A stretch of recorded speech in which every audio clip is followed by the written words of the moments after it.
All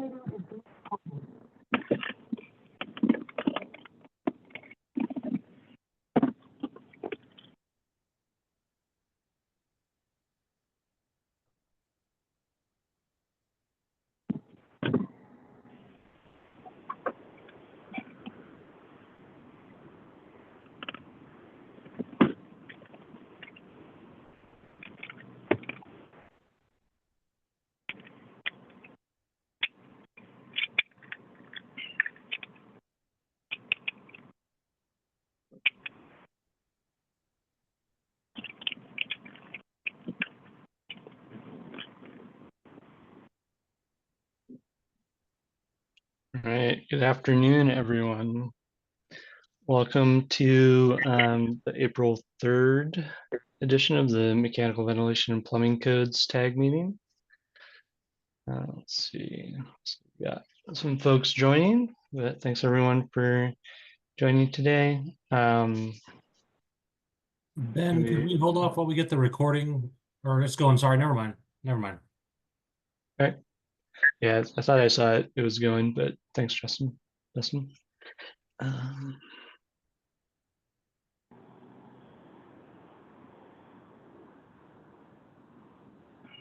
And it looks like we might have a quorum, but I didn't want to. I can go ahead and do roll call. Yeah, let's give it a shot. Thanks, Brandon. All right. Ben Amara, Here. Justin Burgo, Here. Steve Hart, Here.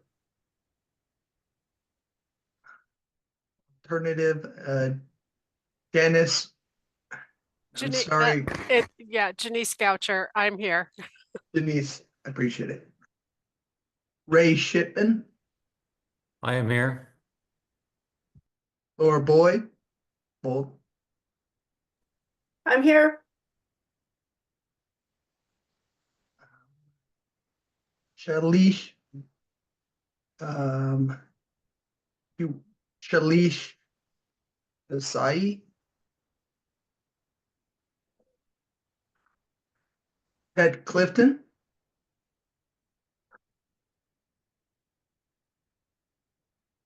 Ken Nelson, I'm here. Ian Casey.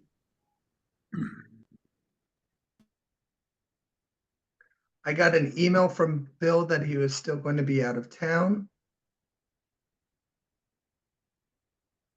Steve Simpson, Here. Brad McCutcheon. Here. I'm here.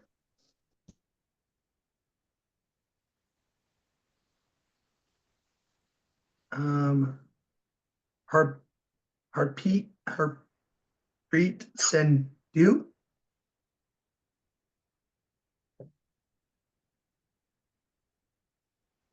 Kevin Duall.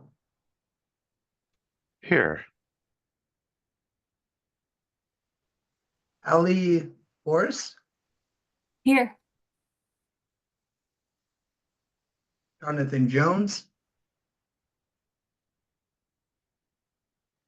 David Price. Here. And we do have a quorum. Sorry, I'm muted. Yeah, thank you. Any other tag members that have popped on that want to be recognized? You didn't hear your name called? Okay, great. Any members of the public, please raise your hands if you'd like to introduce yourself. Elizabeth, go ahead. Yeah, Elizabeth Torsky with Cascade Natural Gas. Thank you. Thanks, Elizabeth.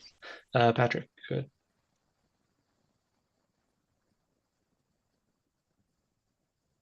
I am not hearing you, Patrick. Let me try that again. There you go. Thanks with the Building Industry Association of Washington. Thank you. All right, thank you. All right, great. Okay, let's move on to the first agenda item that we have to look at, which is to review and approve the agenda that we're seeing on the screen. Any comments regarding the agenda for today? I'd like to make a motion that we approve the agenda as seen. All right, thanks, Ray. Second. Second from Dave, thank you. All right, any additional discussion or other comments? All right, hearing none, all those in favor, please say aye. Aye. Aye. Aye. Any opposed? All right, motion carries. Okay, let's move on to the next item, which is to review the minutes from the previous tag meeting. This is from the March 27th meeting.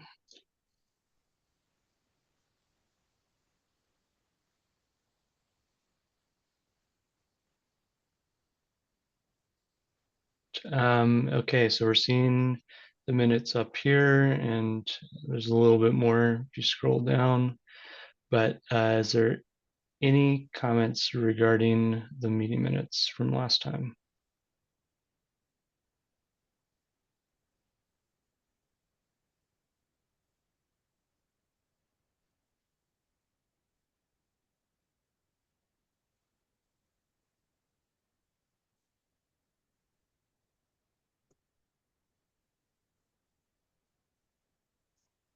All right, hearing none, I'd entertain a motion to approve the minutes as shown. So moved. Thanks, Justin. Is there a second? I'll second. Ray? All right, any additional discussion? Hearing none, all those in favor of approving the minutes, please say aye. Aye. Aye. All right, any opposed? All right, hearing none, motion carries. Thank you. Let's move on to the next item.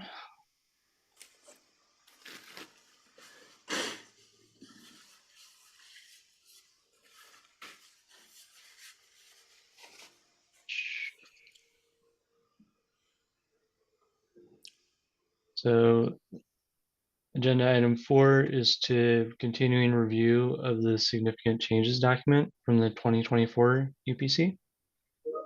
So I believe Brandon and staff, you had posted an updated version of that for this meeting.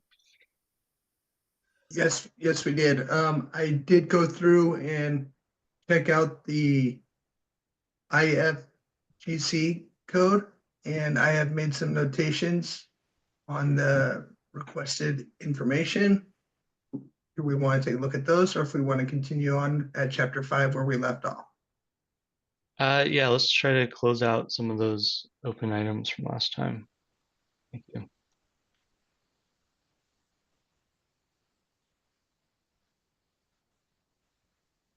We switch it from dark mode so that this is a little easier to read.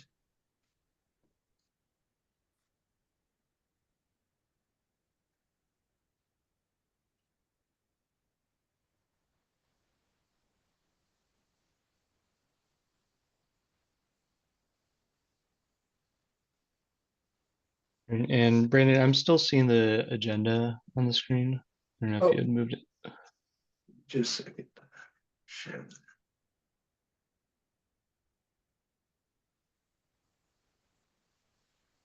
Allie, good. Thanks. I just wanted to let you know I need to step away at 1:30 and I'll be back at 2:30. Okay, thank you. Thanks.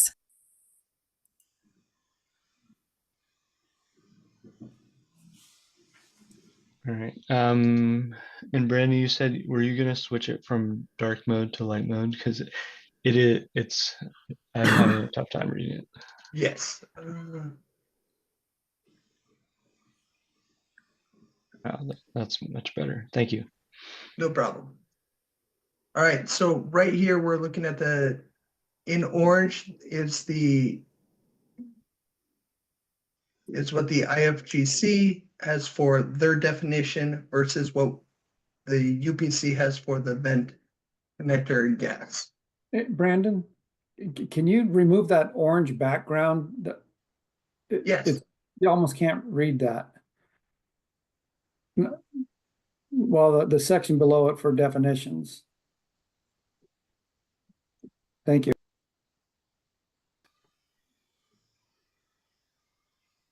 All right, and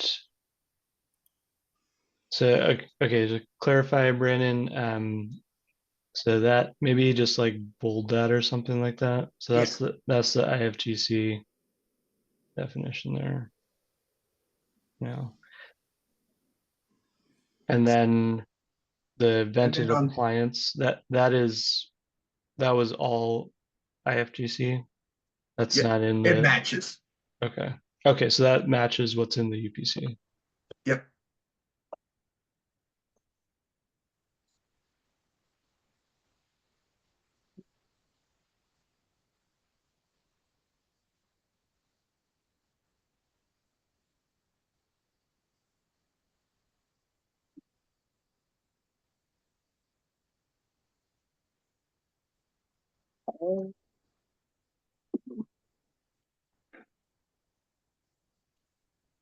All right, any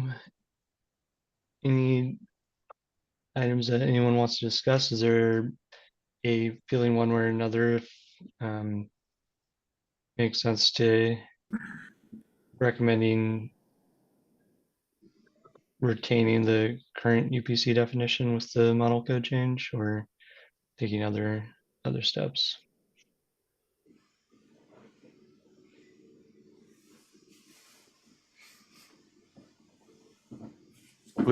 We are talking about the vented appliance categories, right? I think we're talking, I believe we're talking about the vent connector gas as well as the vented appliance definition. So it sounds like the vented appliance definition, if I'm stating this correctly, Brandon, is identical between what's in the UPC 2024 and the IFGC 2024. For vented appliance? Yes. Yes, they're identical. Okay, so it's just the vent connector definition that where the UPC has the definition we're seeing, and then Brandon pasted in what the IFGC definition is there at the end. Maybe you just highlight that quickly. Yeah. Dave, go ahead. Yeah, it kind of seems like the UPC definition is a little more well-defined and it doesn't conflict at all with the IFGC definition. So in my opinion, I think we should keep the UPC definition. Yeah, I'm with you there.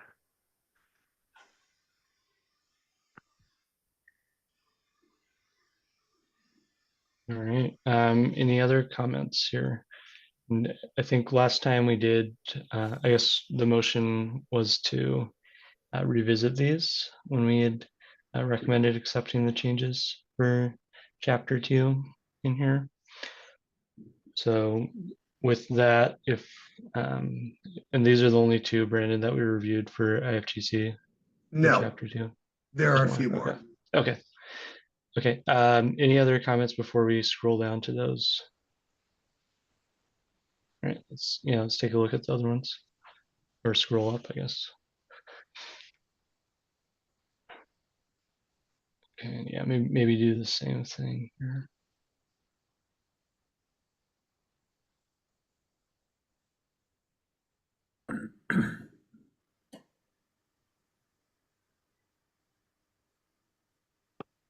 And once again, this one is an exact match and this one is an exact match. So 209 is an exact match as well as 205.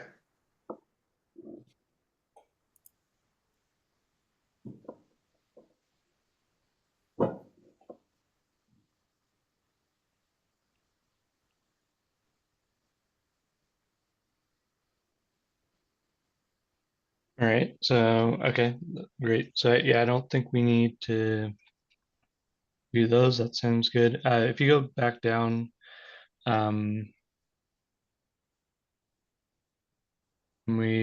you also look at the WAC section for diverter valves? Not for diverter valves. I was still going to do research on that one. Okay, Come back to that one. come back to that one. Okay. Yeah, let's go back and keep going up.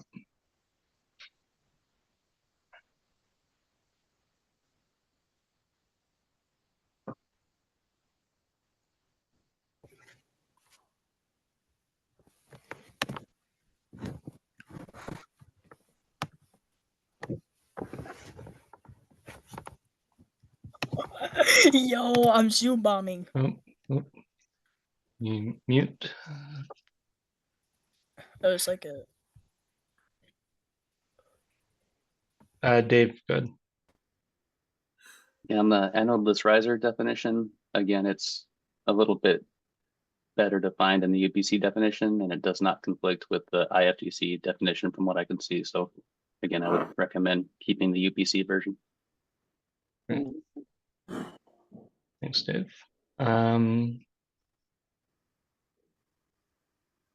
so yeah, I think, and so that's the only other one that had a discrepancy, Brandon. Yep. Okay, great. Great. So I think that is the review for the chapter 2 items, except for the one diverter valve item that will, I guess we'll be revisiting. Yes. So yeah, maybe I'd entertain a motion if we wanted to recommend retaining the UPC definitions for these items. So moved.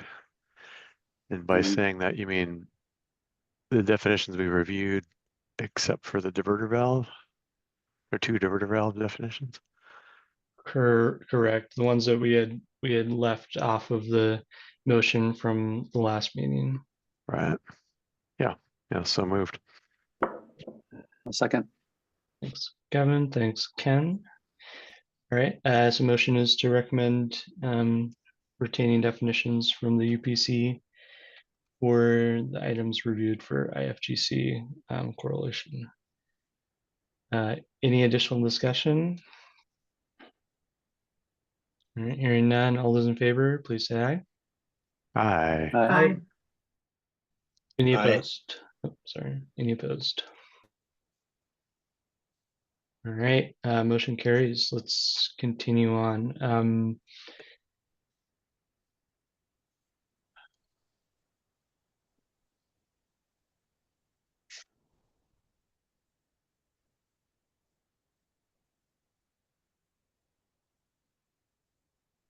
I believe we're going to chapter 5.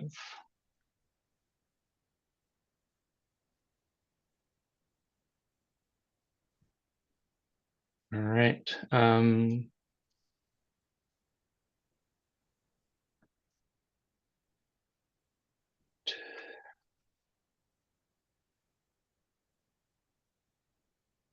so reminder, we're going to be reviewing these changes from the model code and providing a recommendation to have these incorporated into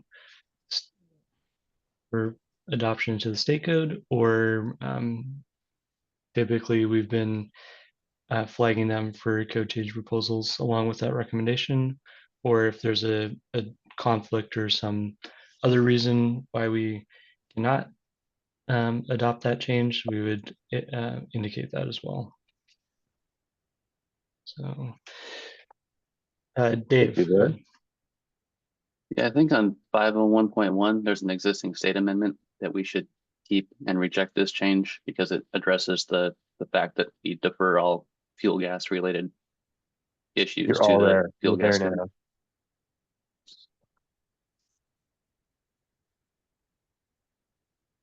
All right. Thanks, Dave. That's better.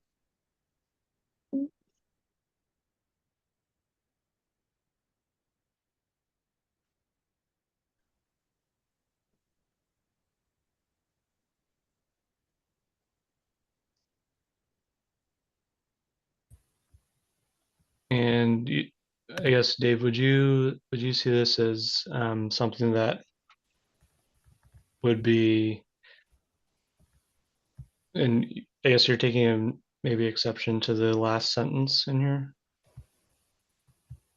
Or, No, the state amendment has a few sentences that say to look at the mechanical code for venting, look at the fuel gas code for gas piping, and that's not in the UPC version. So I think it'd be better served to keep the state amendment and reject this.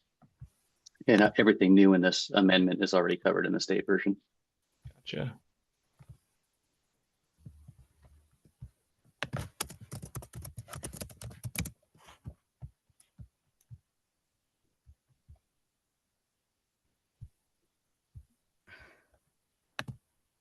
Oh, and yeah, Brandon, I'm looking at the existing amendment review.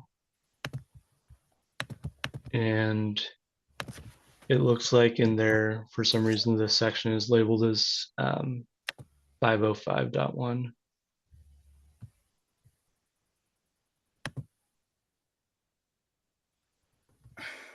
Well, I can definitely fix that.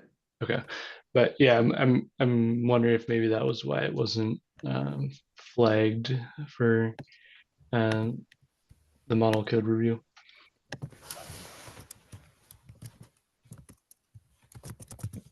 And So getting like some typing noises, so please make sure you're muted if you're not talking on the call. Thank you.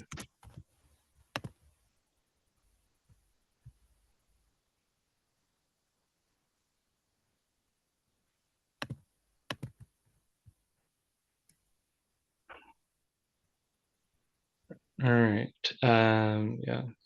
Do not adopt and reference existing state amendment for that one.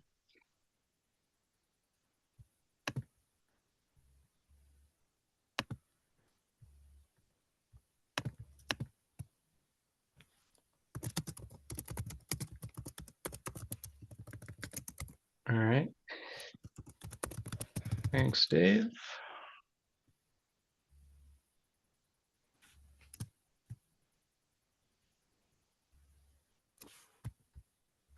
Can we, staff, can you check the attendees? I think we might need to remove someone.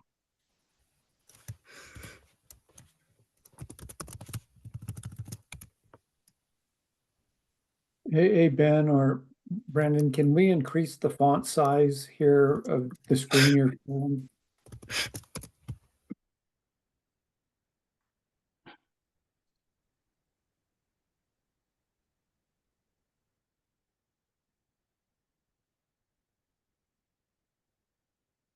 All right. Thanks, Brandon.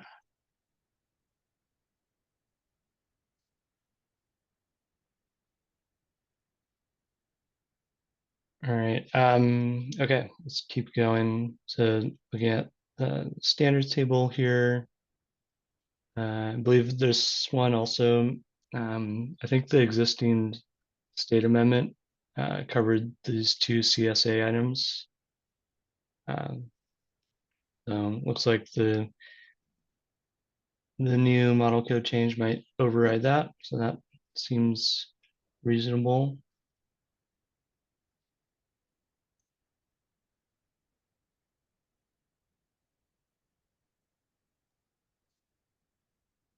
Yeah, I think we can accept that one.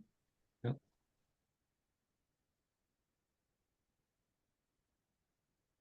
All right. So I don't know, Brandon, as we're going, maybe just be noting like in that column. sorry, I was removing somebody. I missed that part. No worries. Yeah, we're looking at table 501.11. So And what was the decision? yeah, unless anyone else had other thoughts here, I think makes sense to recommend accepting the model code change.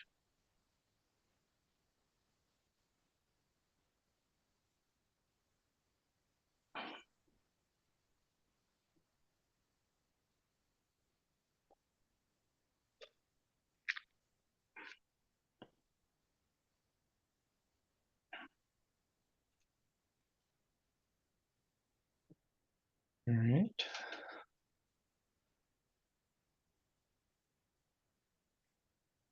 All right, and we're moving to section 504.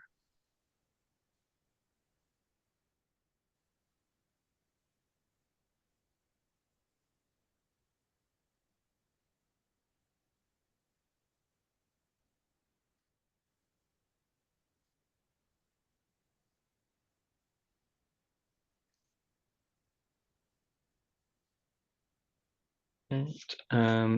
Any comments for any of these section 504 changes? No exceptions taken here.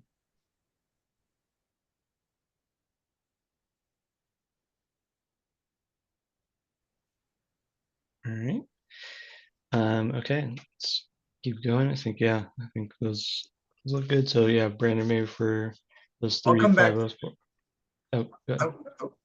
I was thinking I'd come back through and hit accept changes and just highlight the ones that we're either need more research, not adopting. Okay. Yeah, I think that works. All right. So section 506.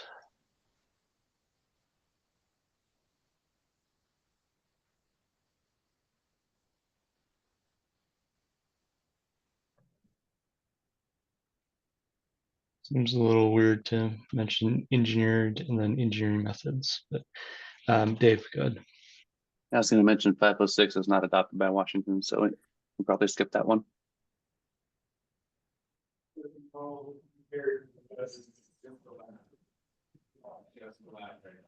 Correct. Yeah, I think it refers to the mechanical code.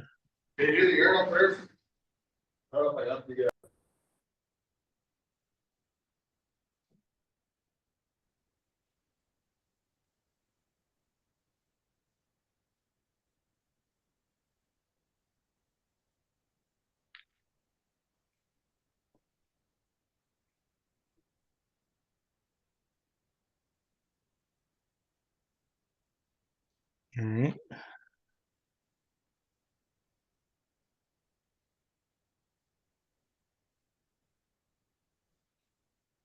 All right. And then for section 507, 507.5 and 507.7.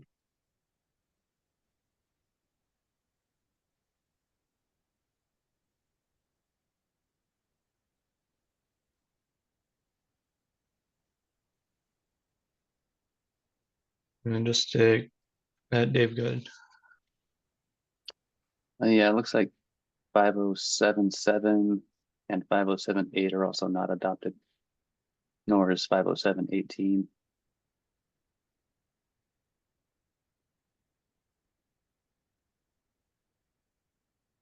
Oh yeah, yeah, I see.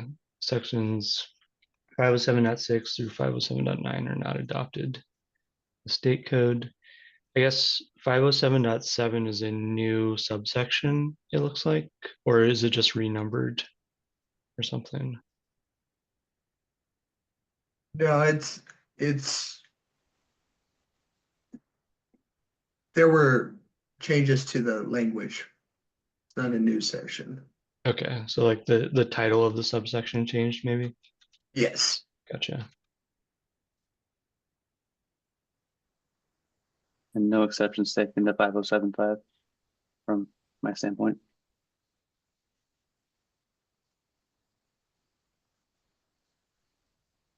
Did we already talk about 5075 or did we skip that one? Nope, we're looking at that right now. Being that all water heaters now have to have the insulation pad on them, well, like in unconditioned spaces per the energy code. Should we put something in that drainage pan that the insulation has to be under that pan? I'm finding a lot of people putting them in the pan.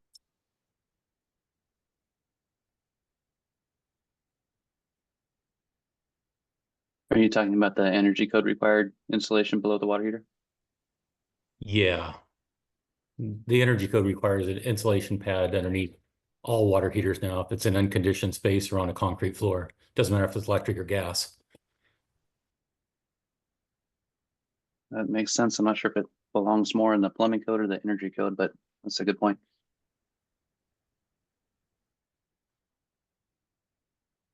Yeah, so that one might be one we flag for potential Code. code proposal.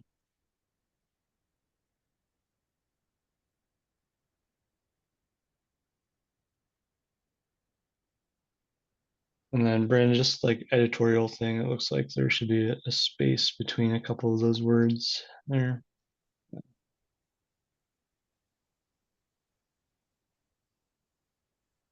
Thank you.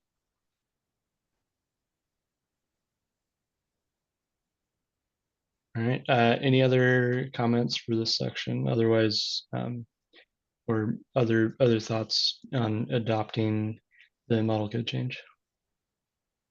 Yeah, Steve Hart, that 507.5, I think we need to actually modify the language in there. That section doesn't make any sense where it talks about the areas where a pan is needed, and it's typically necessary where a water heater is not visible. And this section where it says, or where damage results from a leak in water heater, that doesn't make any sense. Wouldn't you fix the leak in water heater? And then there wouldn't be a leak in water heater anymore. So that portion of that code section needs to be revised.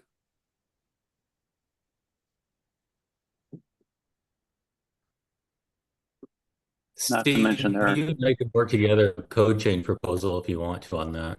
Sounds like you got a bright one anyways. Well, then I guess that's what I'm going to have to do is make a code change proposal there then. Thank you.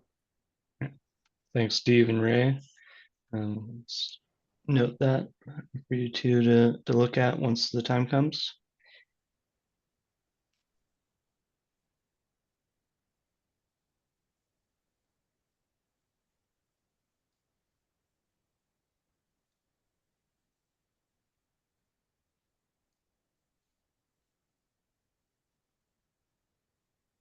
All right, and then let's see. Guess we have 507.13.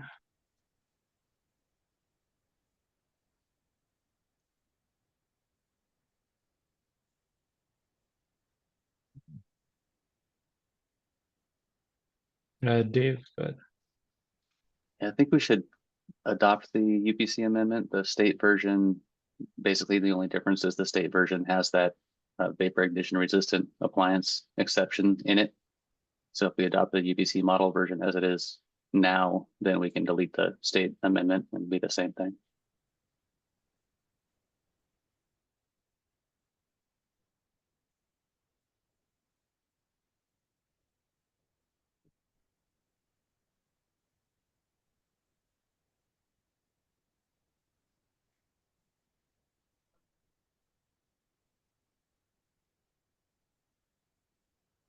Yeah, maybe just note that yep, UPC language supersedes the state amendment.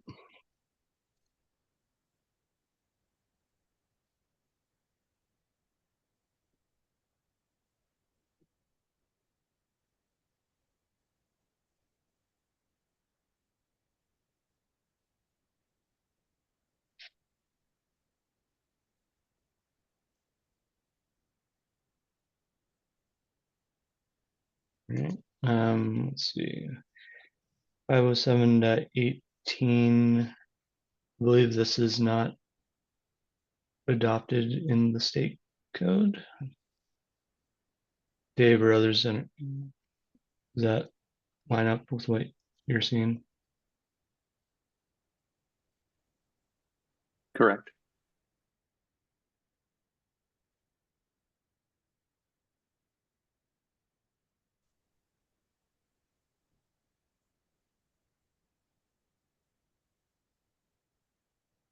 And 507.20 as well, I believe.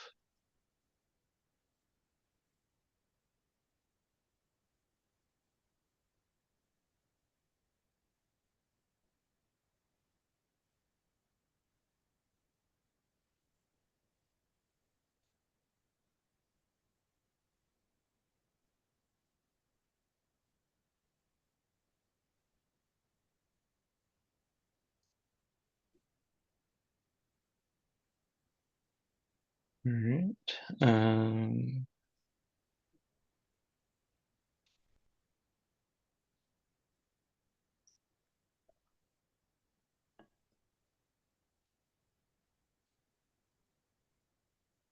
Brandon, you're marking that for 21 as well. Yes. Yep, that's the same. That's covered in that state amendment.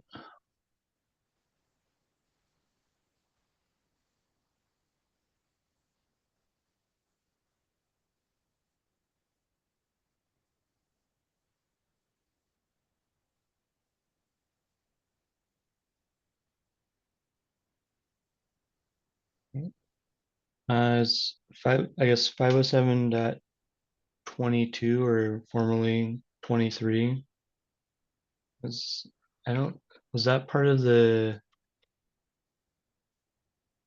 one is adopted. that is adopted, right? I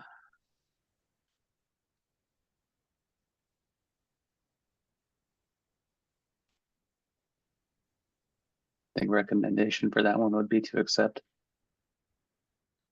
And it looks like maybe this section just got moved in the model code. Yes. Gotcha. All right. And so Brandon, for that one, you just went on the combination of appliances and equipment. I think we're saying that should be adopted, and it's currently adopted in the state code.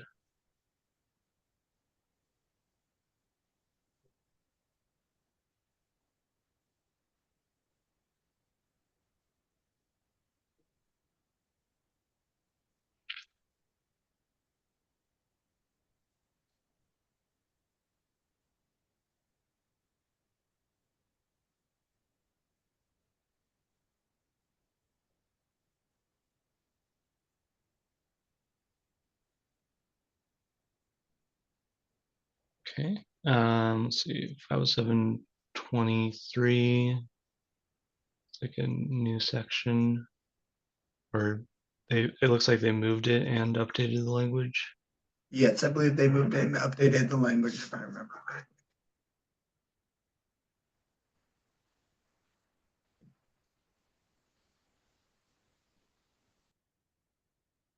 Okay, yeah, I see. It looks like all these sections kind of got moved up because they took out a subsection in the model code.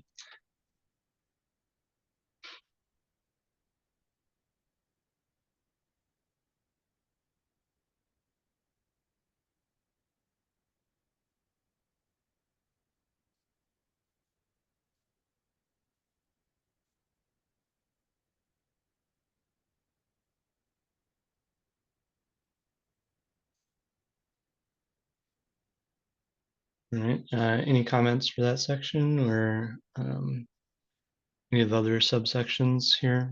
507.24 or 507.25?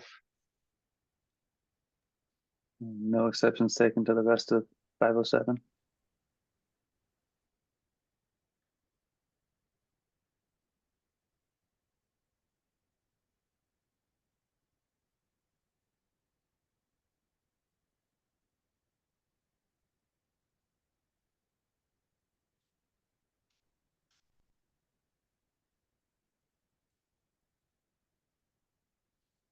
All right, great. Okay. Yeah, it looks like 507.26 is just section move.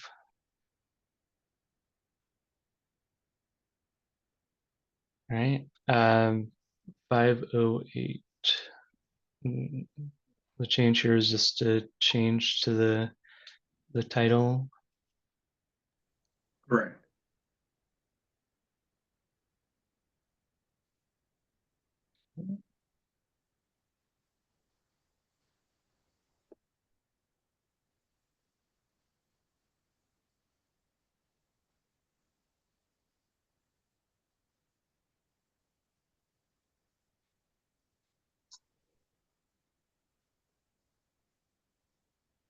All right.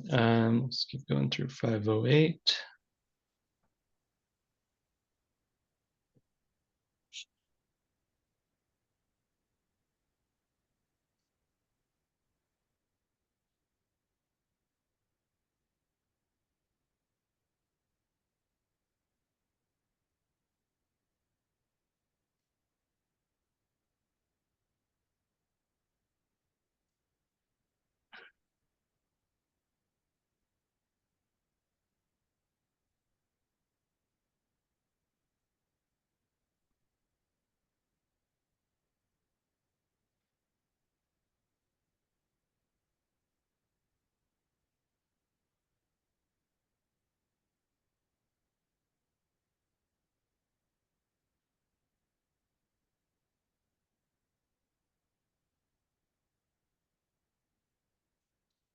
All right, any comments for any of the 508 items?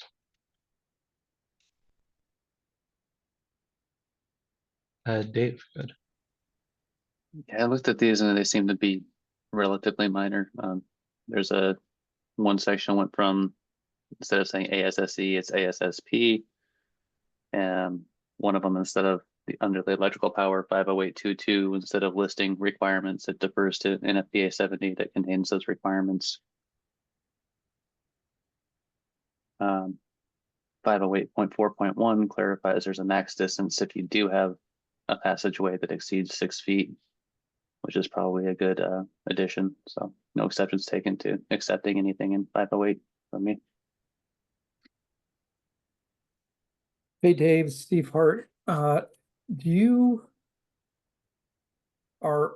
aware in that 508, the requirements for talks to, what was it, NFP? What is it for,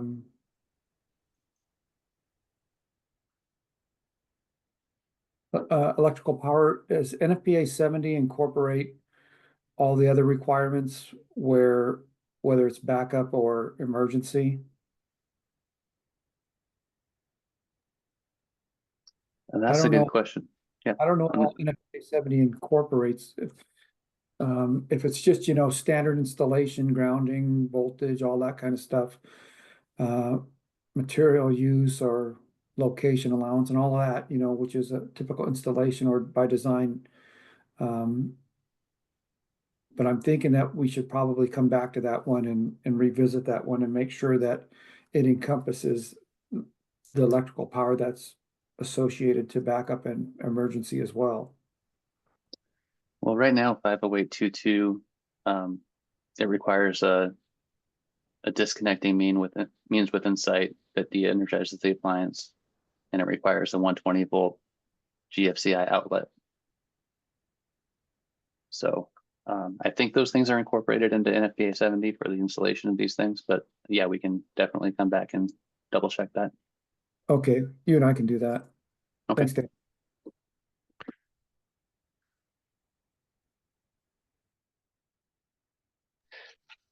Do you guys think that for 508 4.4, like the receptacle requirements need to be clarified? If we've been up to now had a GFCI requirement?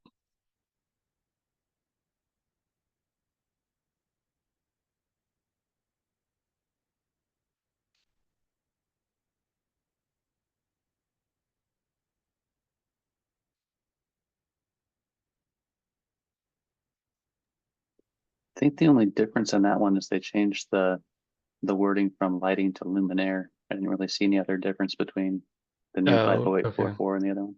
Okay. Yeah, and yeah, I think reviewing NFPA 70 to see if it carries all the stuff that was previously required. Makes sense. All right. Okay, let's keep moving. 509.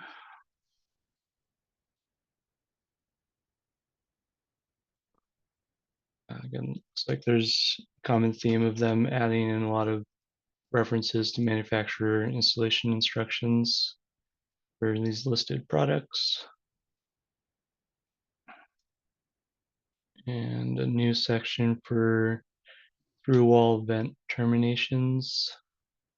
And that's referring down to 509.8.1. Yeah, I think everything from 509.11 down through I think almost the rest of the chapter is not adopted.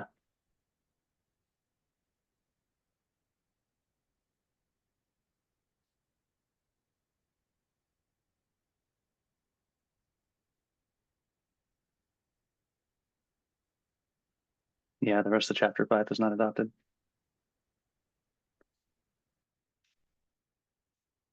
And Dave, is that from section 510 or is it in 509? 509. All of 509.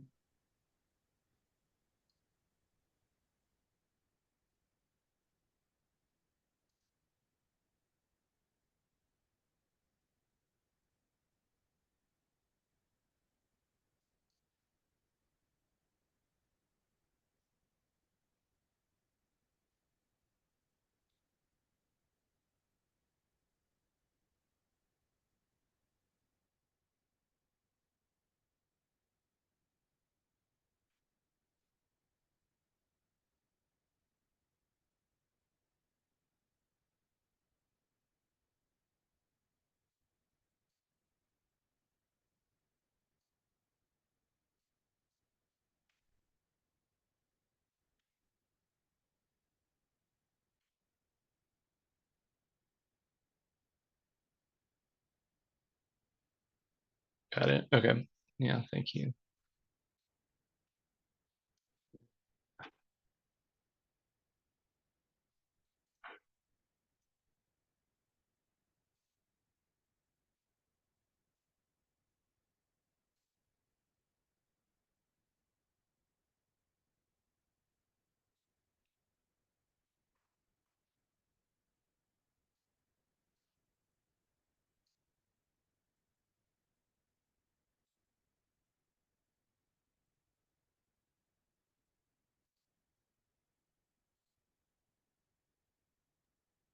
And we confirmed all 509, correct?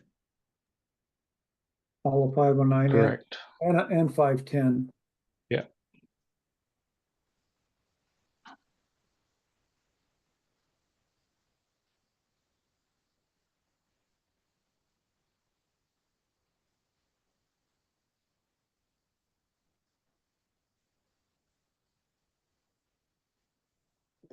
I will Yeah, come so- back and do those yeah. that were down.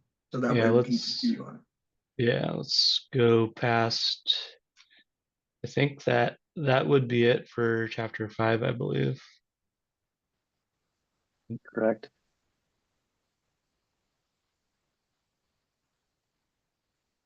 All right, so I have it noted that we have a code change proposal likely for 507.5, and we're going to revisit section 508.2.2 for NFPA 70 requirements. But otherwise, I believe we're recommending adopting model code changes for the sections that are currently adopted by the state plumbing code. Anyone else have other comments or want to offer a motion for chapter 5?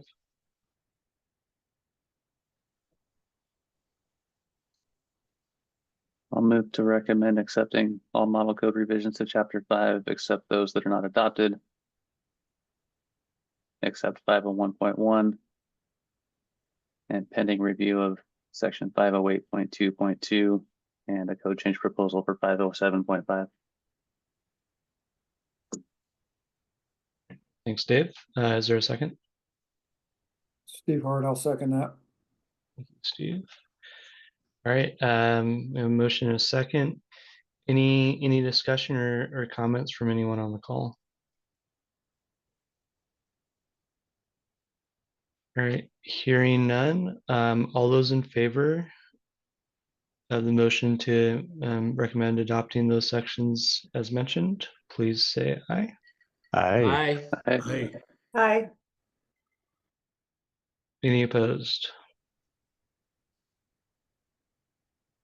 All right, motion carries.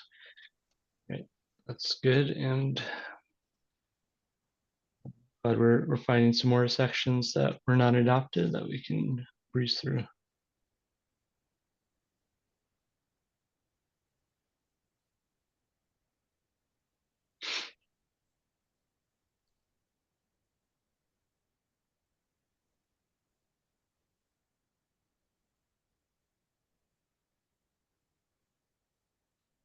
All right, so let's see, Brandon, we're on chapter 6 now. Here we go. So this one, chapter or section 603.2, it's like there's an existing state amendment. This section.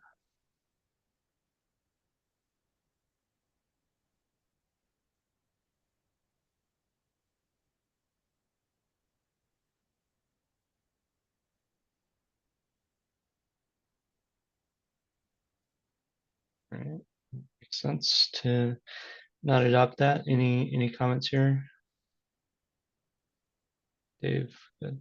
Just one comment that I think we should probably look at making a code change proposal to the existing state amendment. The state amendment is more particular to the WAC and testing requirements, but could still use a little bit of adjustment. Okay, sounds good.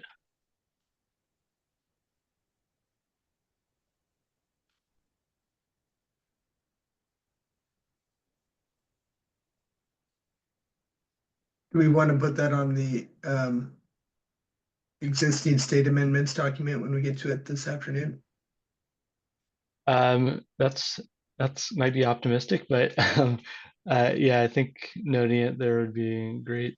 But yeah, hopefully we can get there by then. Um, but yeah, let's. So yeah, I haven't noted, but yeah, I guess for the model code change review, I think um, the recommendation here stands. So sounds good. Yeah, let's keep going for this. I can enlarge this picture so that it's clearer for you.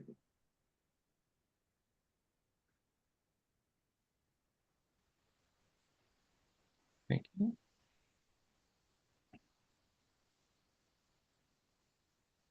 And they don't, it doesn't look like they specify exactly what changed on those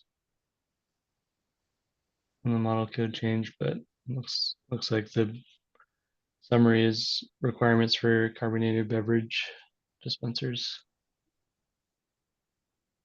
Dave, good. Yeah, in the current state code, we do have this table, the 1022 in there. There was a slight change to the installation notes on it. And then the chemical dispenser section is new. But I think we should recommend accepting this change. And then there's a kind of a related state amendment we'll get to later that covers carbonated backflow runners for carbonated beverages that we'll need to look at adjusting or removing to coincide with this update.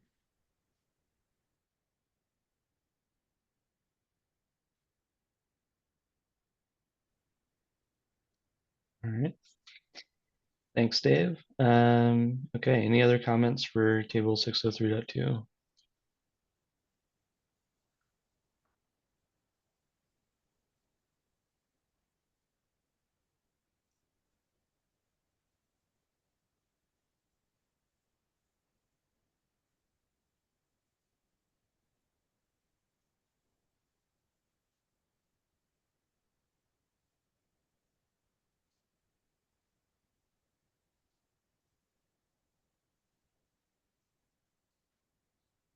All right, let's keep going.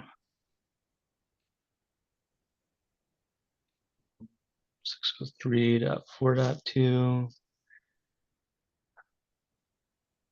I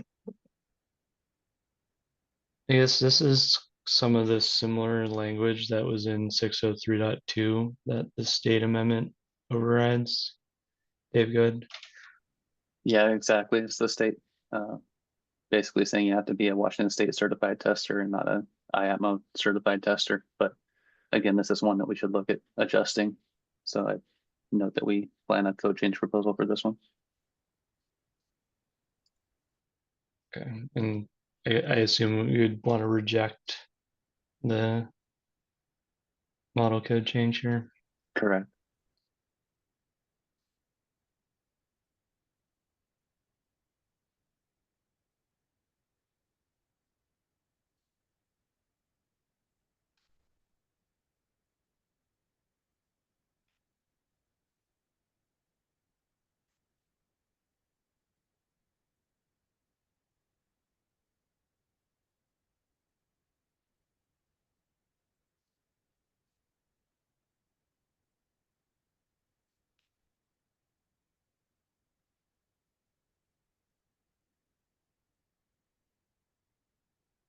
All right.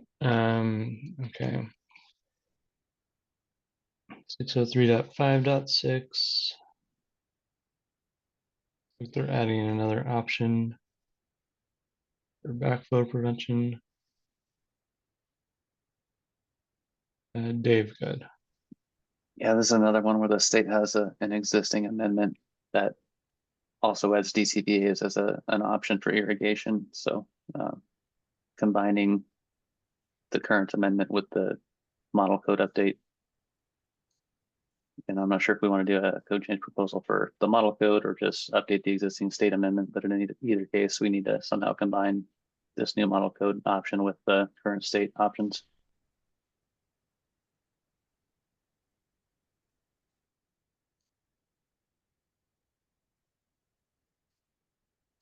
Yeah, and I guess Brandon and or Steve, good. Think of something. Sorry, just needed to unmute. Can you hear me? Yep. Okay, so just a little backstory from once again, we're still using most of the amendments apply specifically in here because the state uses the USC, the University of Southern California's cross connection control manual, as opposed to the ASSC that's used in the UPC. That's where you see a lot of the changes over the years in this section. Just thought that might help with some of this.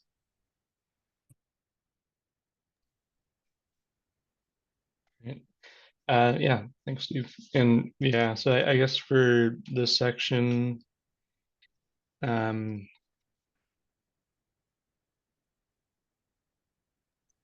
yeah, maybe just noting that there's the existing state amendment needs to get revised to align with or to get integrated with the model code change. Makes sense to me. Yep.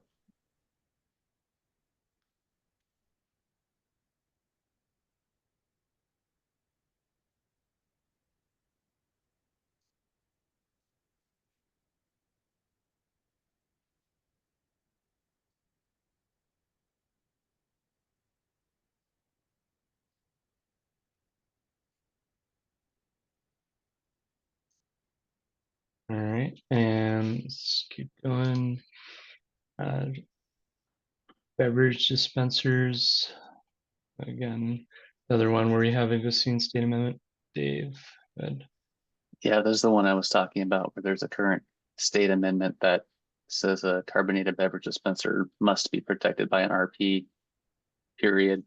Whereas this section and table 603.2 allow ASSE 1022 devices, which are also listed for high hazard. So I think in adopting both table 603.2 and adopting this 603.5.12, we could get rid of the current state amendment just based on the fact that the model code language is used in different UPC jurisdictions, and there haven't been any injuries or pile of bodies that I'm aware of. So I think we're a little too cautious by requiring RP. It's my opinion. All right, Steve, good. Yeah. So once again, the most of the amendments in this chapter, unfortunately, the RP on the carbonator, you're going to find that the Office of Drinking Water Department that under DOH rules is going to call out for those specific testable devices on those, and they don't approve. The USC University of Southern California's cross connection manual will not allow anything other than RP on a carbonized the food beverage dispenser because of the hazard level. So once again, as far as from the perspective of wanting to make sure that Department of Health, Office of Drinking Water, and the Uniform Plumbing Code are kind of in concert together, I would like to look at keeping the existing state amendments for both of the organizations that deal with plumbing and water the way they are currently. All right, Dave, go ahead. Thanks, Steve. Yeah, I think if I understand correctly, the WAC is more concerned with premises isolation and testable devices versus in-premise at the equipment devices. I mean, that's why there are non-testable devices in table 603.2. So maybe we just need a little bit more investigation, and maybe we can talk to state DOH directly about that particular issue.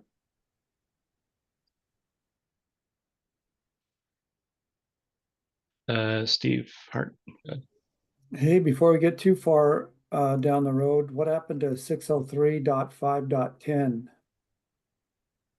I don't think we've looked at that one because there's not a model code change on it, I believe. So But we're keeping the amendment.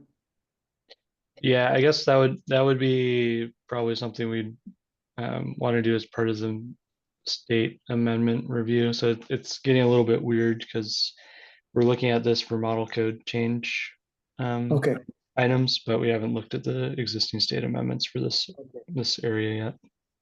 thank you. Yeah, so I guess kind of based on what Dave and Steve Simpson were talking about, like maybe it does make sense to reach out to DOH and get some clarity on the approach for this and what would be the appropriate guideline to follow.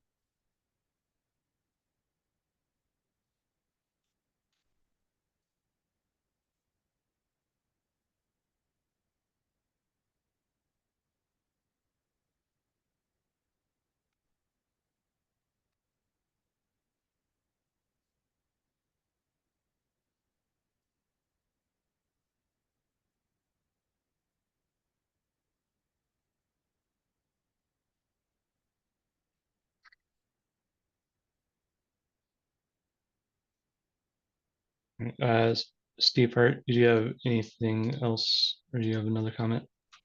No, I was done. I'm sorry. Thank you. Yep, of course.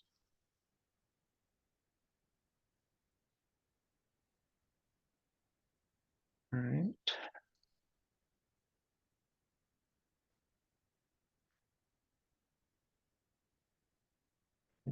And let's see, so new section for garbage can washers.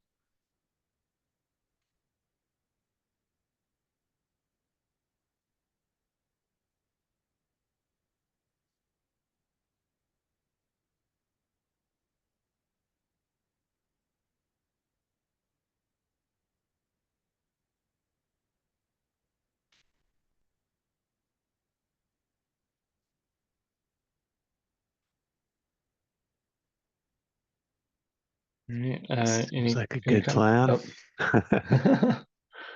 Yeah, probably something you want to protect your system from. Okay, let's go in. Unless there's any other comments there.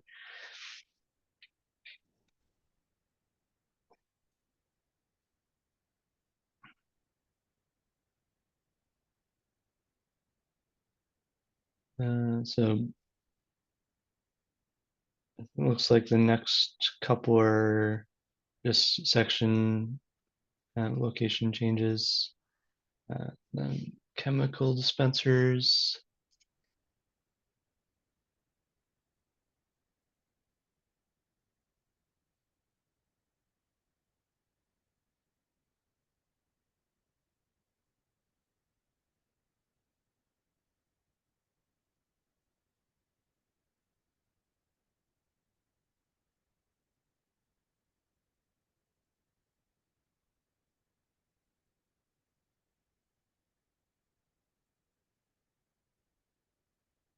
Right, looks like they're adding another approach here.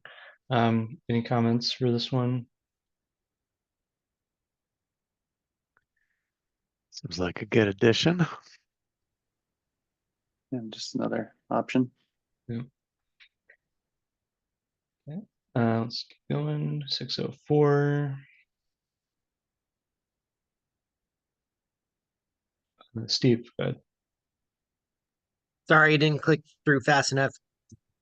On the ones that have anything to do with the backflow pieces, when you reach out to DOH Office of Drinking Water and have that conversation about correct protection in these, are is there a possibility that we can get their opinion on anything that has to do with the backflow piece of it, if that might be helpful to the group to make sure we're correlated with the people that are able to inspect, test, and maintain per the state of Washington's Office of Drinking Water rules, if that's acceptable to the group.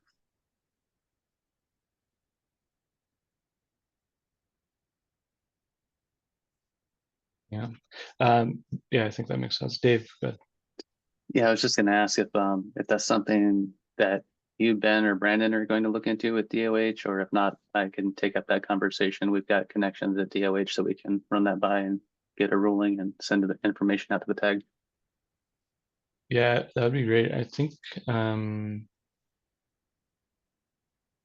to remember if we had some DOH folks on the tag, actually.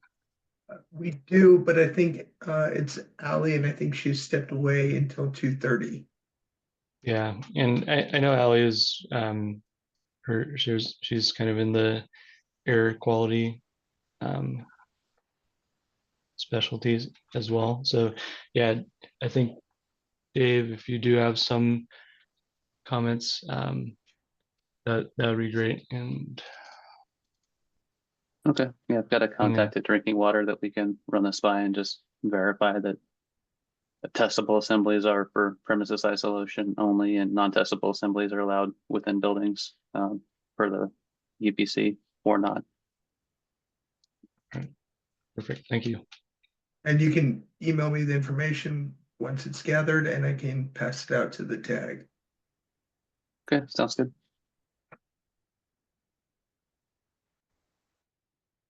All right. Cool. Okay, let's keep going on chapter section 604.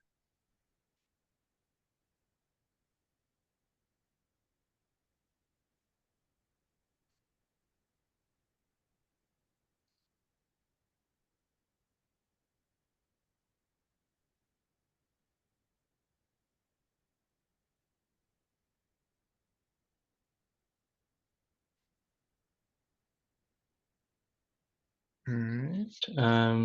Let's keep going through here.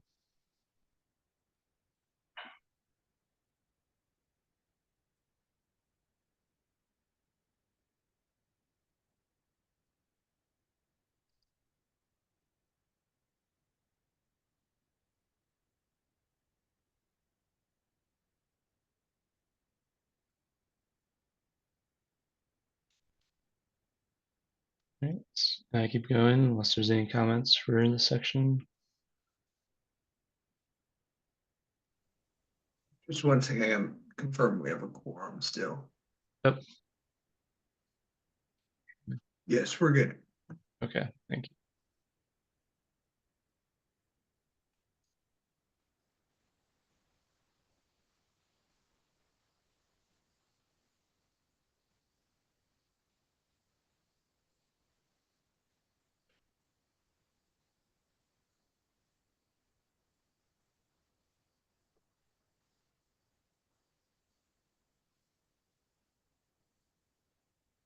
All right. There's no comments. Let's keep going through to 605.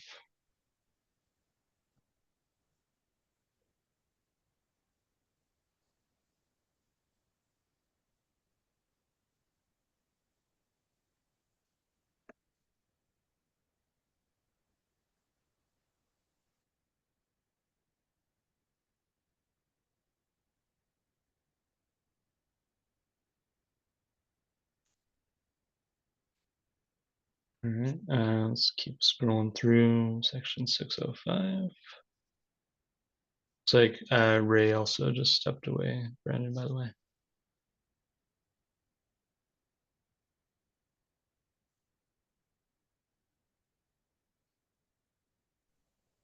We still have a quorum of 7. Okay.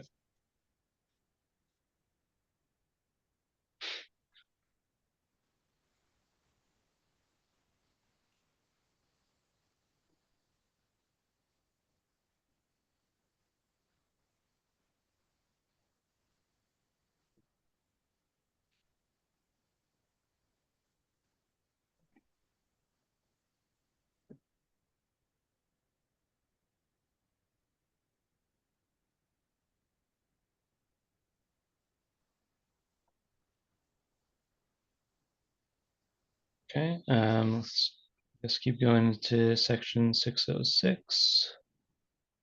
There's a couple.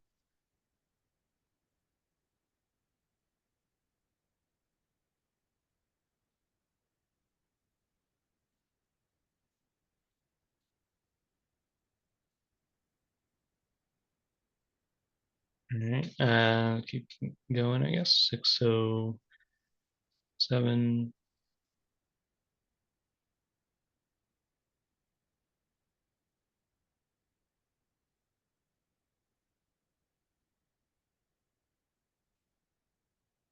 All right.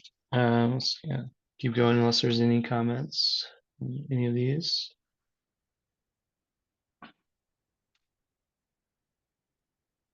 So 8. Steve. Good.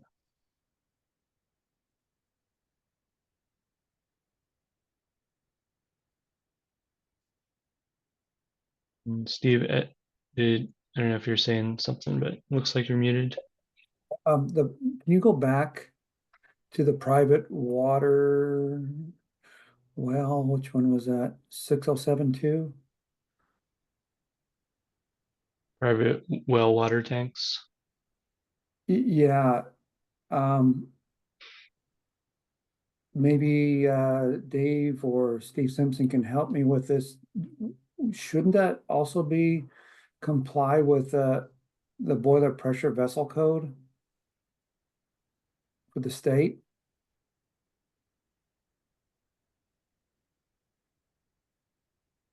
It's a I'm good question, assuming, Steve. I'll see if I can find that exemption list real quick. yeah, that's a whole new section there. We may want to take that 6072 private well water tanks and make a note to source out if the state boiler pressure vessel code also applies.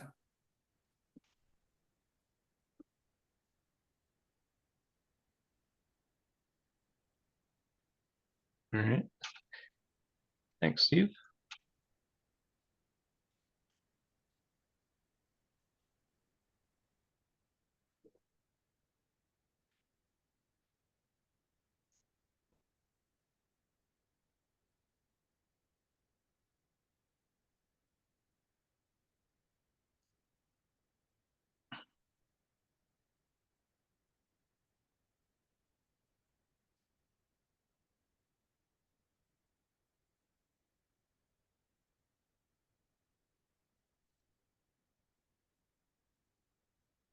Dave, good.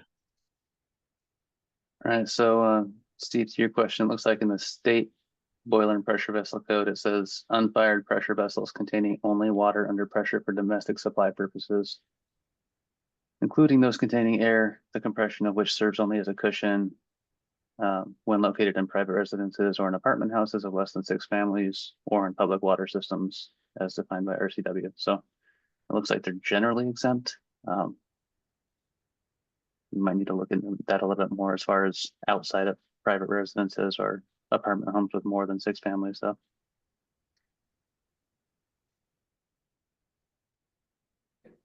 Thanks for the quick lookup, Dave. All right, so maybe it makes sense to keep that flag for potential code change proposal. That does seem like a requirement.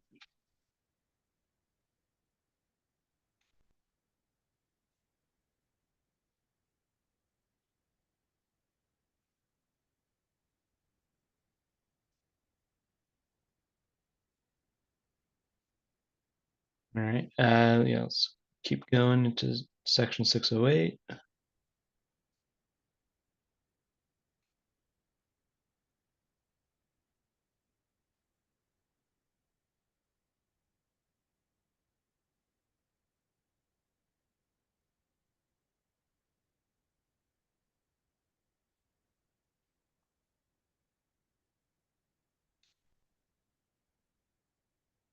Alright. Yeah, let's keep going. Looks like they've,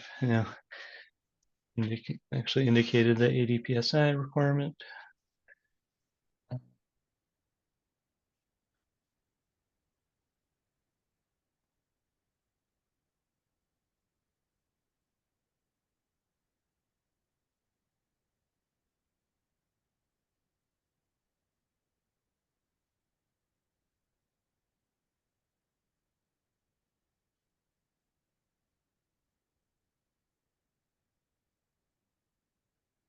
All right, let's keep going unless there's any comments.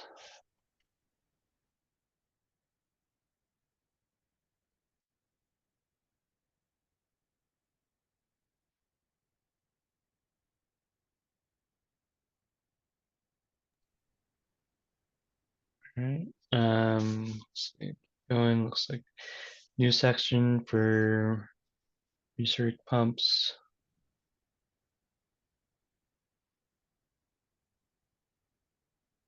Specifically for healthcare facilities, hotels and motels.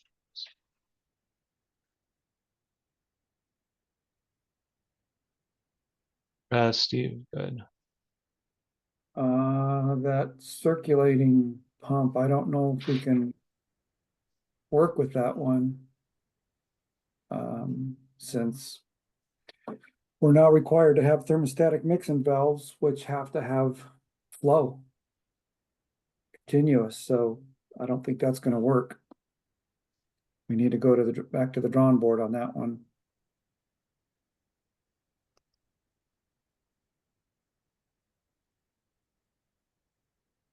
Hey, Dave.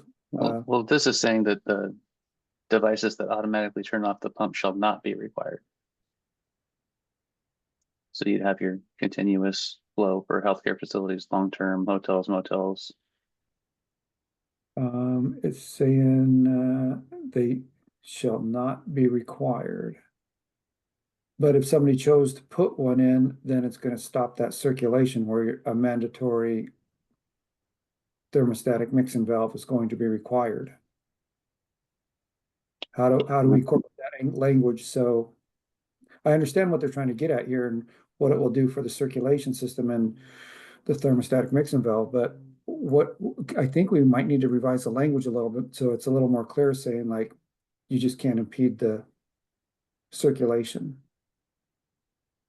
Yeah, that makes sense, unless there's some kind of a continuous fixture draw that meets the minimum demand. Yeah, or we come up with, the minimum being like the 4 feet per second or something like that. I'm not sure. But we need to come back and visit this section though and get the language right so that the requirement now for having a thermostatic mixing valve doesn't get sidelined by another section saying that, yeah, it's not required to, shut this off, but if you did stop the circulation, then you would have a thermostatic mixing valve that's not working. So from that point of view, we do need to come back and clean up the language and get that right. I don't know the other code section that ties to that, Dave, for thermostatic mixing valve. If you do, maybe we can throw that in here so we got something to tie it to. Yeah, it's in the energy code, and there are other parts of the energy code that do require circulation pump shut-off devices, and they have a similar carve-out for healthcare and things like that. So I don't think it's an issue, but we can look at it. Okay, thanks, Dave.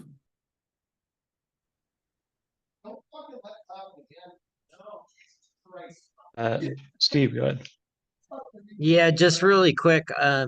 So this is gonna make everyone put in circ pumps other than or the recirculation pump for every plumbing system except for the ones listed. Is that correct? No, I think the I- intent here is just to good. say that you don't need an automatic shut-off device for recirc pumps that are installed in these types of systems. It's not demanding that you install a recirc pump. That would be part of the energy code, or if you exceed a certain distance to fixture length.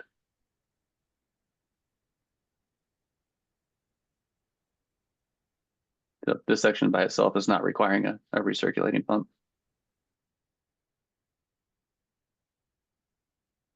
Yeah, it's definitely feels like it's kind of in a weird spot because it's a subsection of the general pumps section here. But yeah, it seems like there could be some good clarification because this might cause some confusion on its own. All right, okay, let's keep going. The fixture unit table.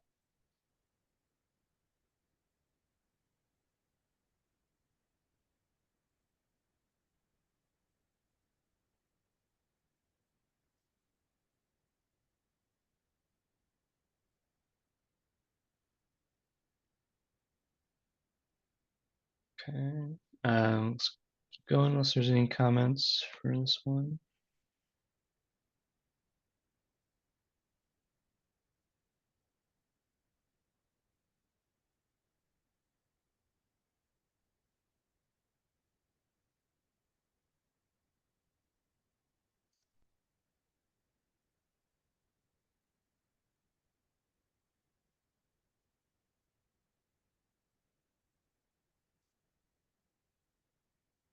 All right, section 611.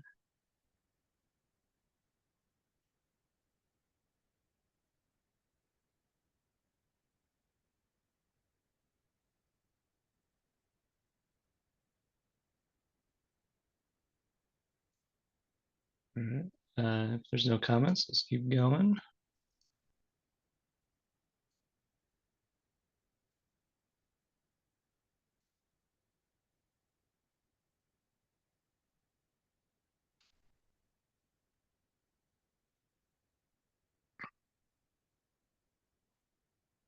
Six 12.1.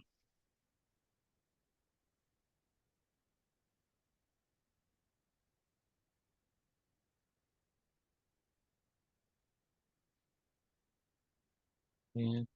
And this is table 611.1. And that's not adopted in the state code, right?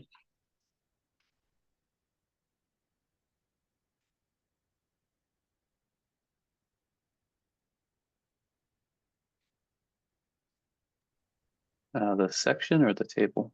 The table. It's adopted. Is it? Drinking water treatment units. I see it as being not adopted, but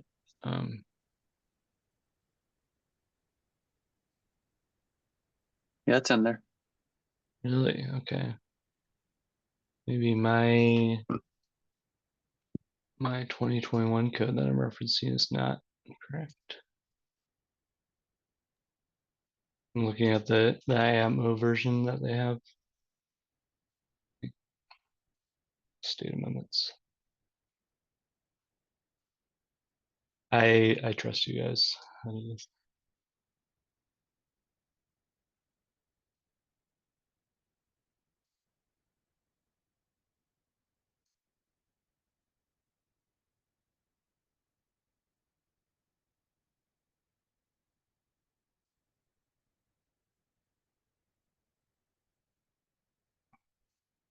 Yeah, that must be a weird Atmo thing. That's yeah, interesting. Okay, cool. All right, and then for 612, I think we just have the 612.1, and then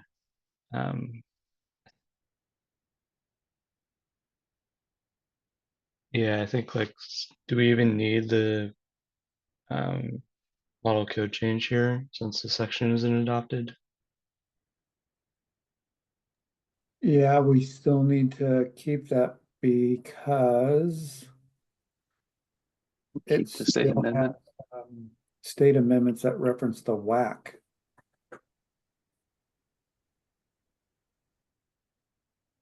I agree with that, Steve.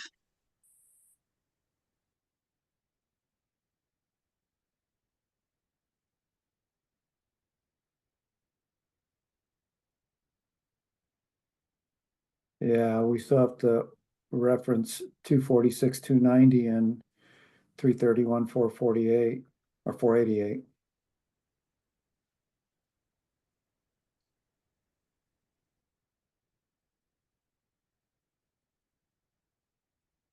All right. Okay. Sounds good. All right. That is chapter 6. So I think we had a couple sections that were flagged for potential code change proposals, some review with DOH on backflow prevention devices.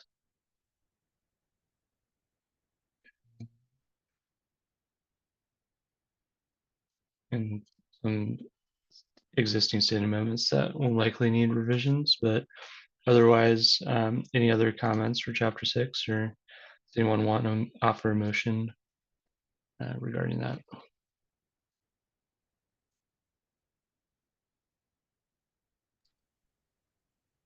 I'll move to recommend accepting all changes except those as noted or not recommended and or pending a code change revision or further investigation. All right, thanks, Dave. Is there a second? I'll second it. All right, thanks, Justin. All right, any additional discussion for chapter 6? All right, hearing none. All those in favor, please say aye. Aye. Aye. Aye. Aye. All right, any opposed? All right, motion carries. And I see that Jonathan, you've joined us, it looks like, at some point. Yeah, a while back. I was just a few minutes late into the meeting. Okay, thank you. Just want to make sure we're counting you for our quorum count.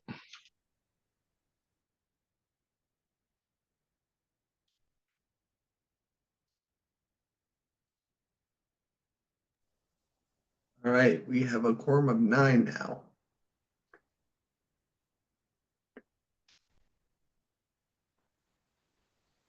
All right, chapter 7.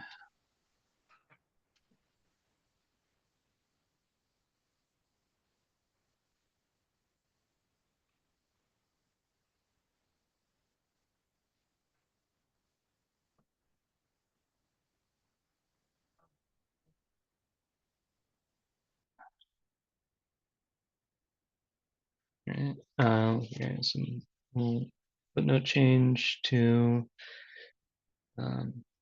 extra unit loading. Let's go unless there's any comments there.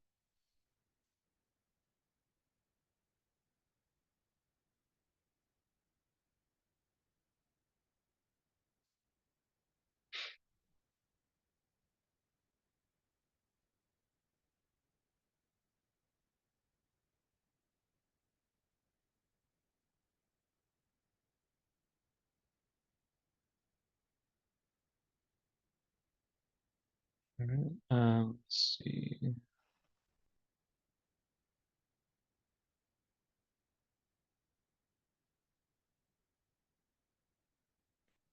Let's keep going unless there's any comments.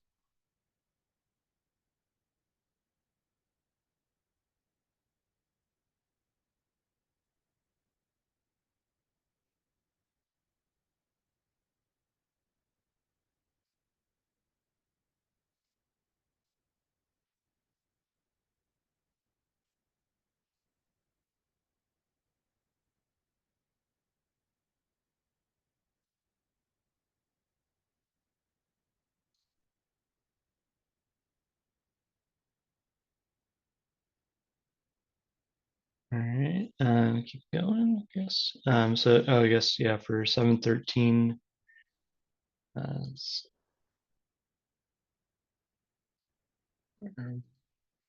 not adopted by the state. I guess it's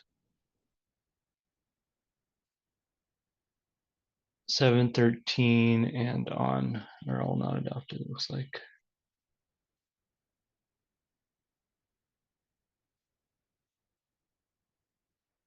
All right, and that is chapter 7. Any items to discuss for chapter 7 model code changes?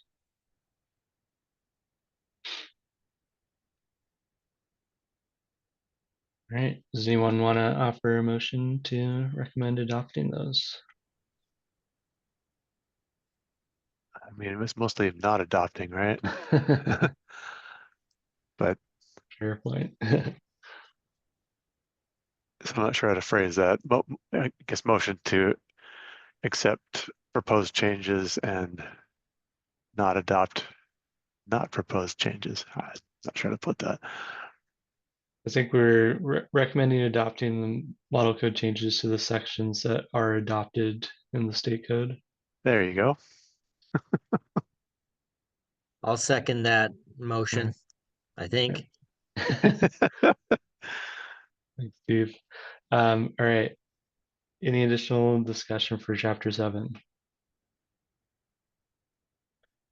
All right, hearing none, all those in favor, please say aye. All right. Aye.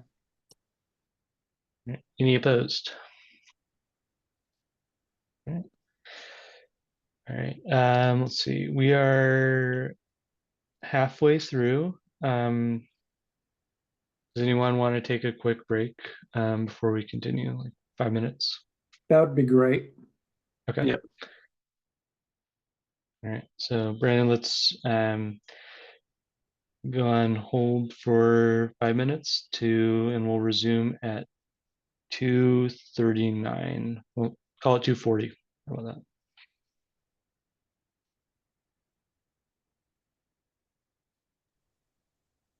The recording is stopped and we'll be back at 2:39. I will Or 2:40, I think it's fine. 2:40. Okay. All right, thanks everyone. We'll reconvene at 2:40.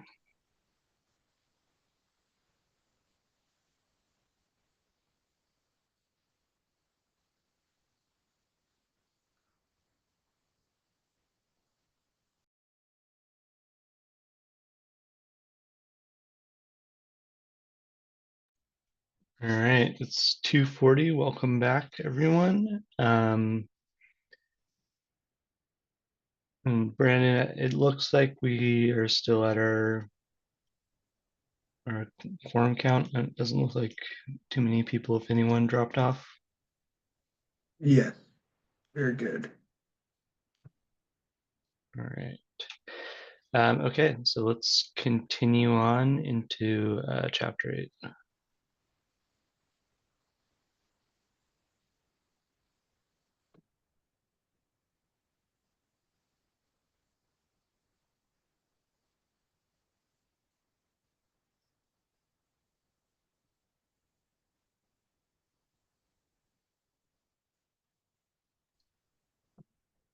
All right. Let's see if keep scrolling down here to chapter 8.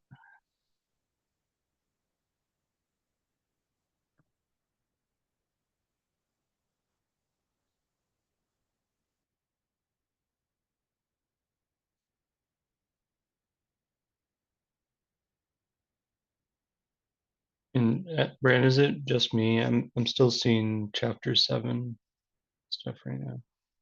Sorry. Oh, you're muted. 1 second. Let me make sure I'm sharing again. Okay.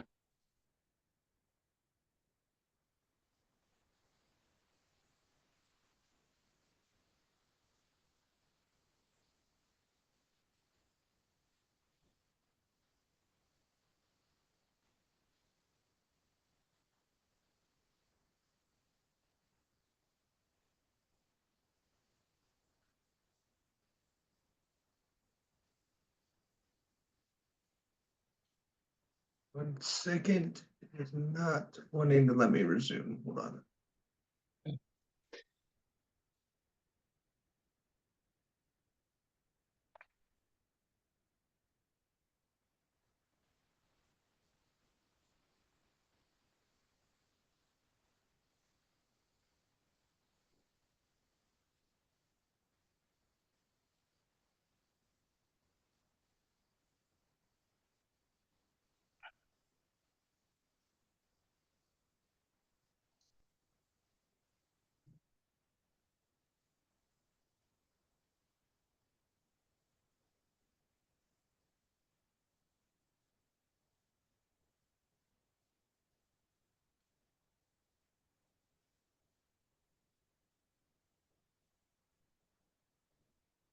1 second.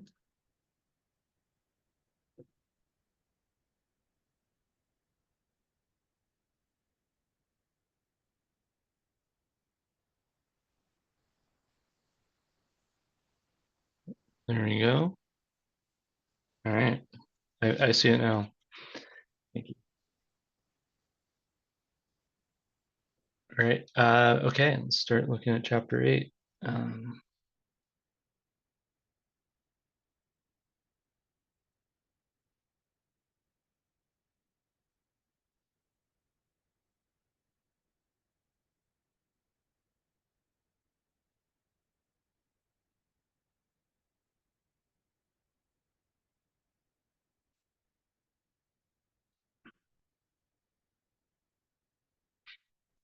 Okay, Dave, go ahead. Yeah, I think on 807.1, we need to recommend not accepting either that or creating a new amendment because the addition of air brake there conflicts with the Washington Amendment for section 414.3, which requires an air gap for commercial dishwashing machines.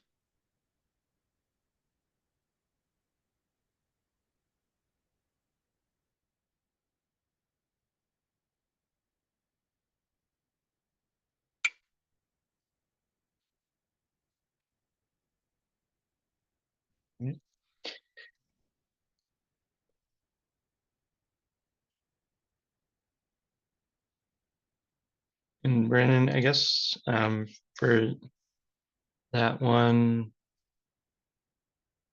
I guess our tag action at this stage would be to not recommend not adopting model code change due to a conflict with that state amendment.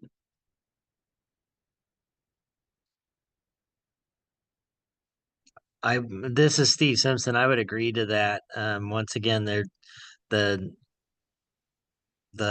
model code change wouldn't necessarily work. The state amendment's been there for as long as I've been on the plumbing tag.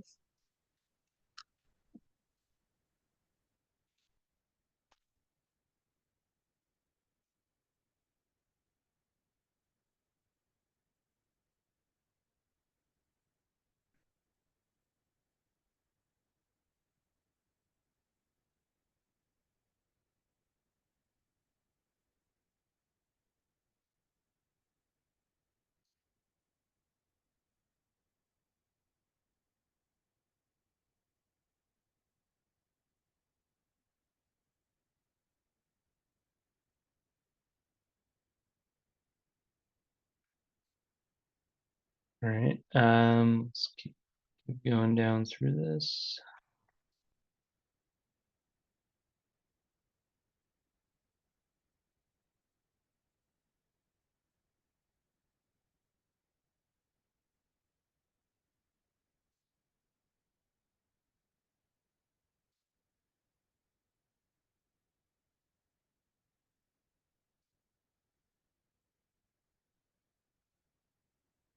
All right, if there's no comments, let's keep going to the condensate table.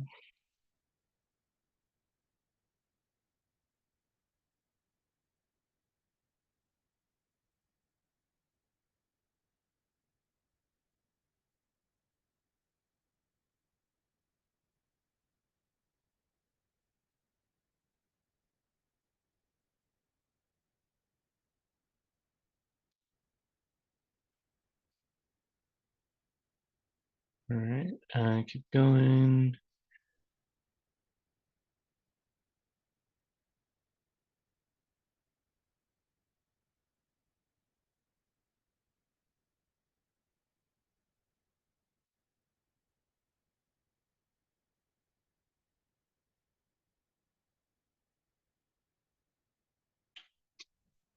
All right, and that is chapter 8. Any comments regarding any of these sections?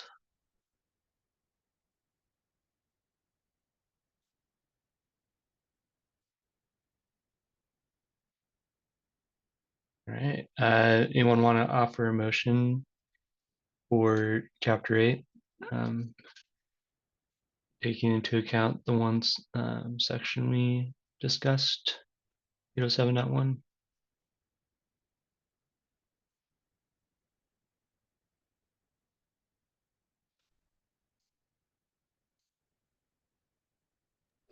I'm still kind of looking at 814.4. That seems to be a pretty significant change if we're requiring kind of pseudo backwater valves at each condensate connection to a common condensate drain.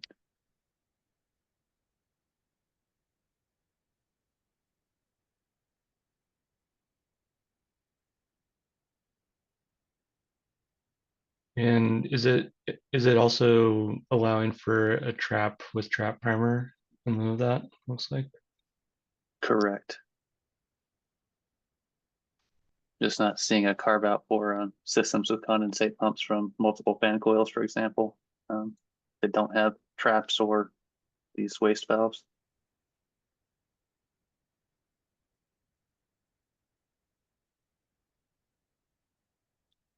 And I guess I'm trying to think of how that would be installed. Like if we did have a situation like that, would those be discharging into a trapped indirect drain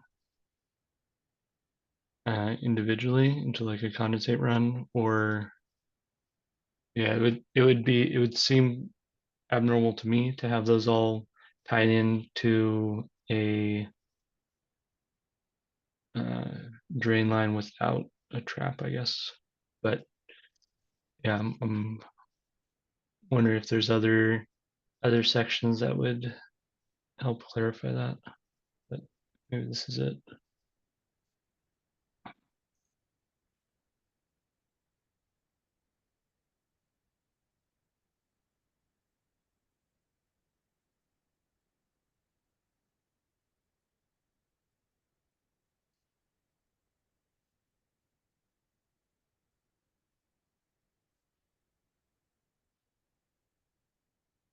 So I guess I'm thinking the case if you have, say, a half dozen fan coils on one floor, each fan coil has a condensate pump.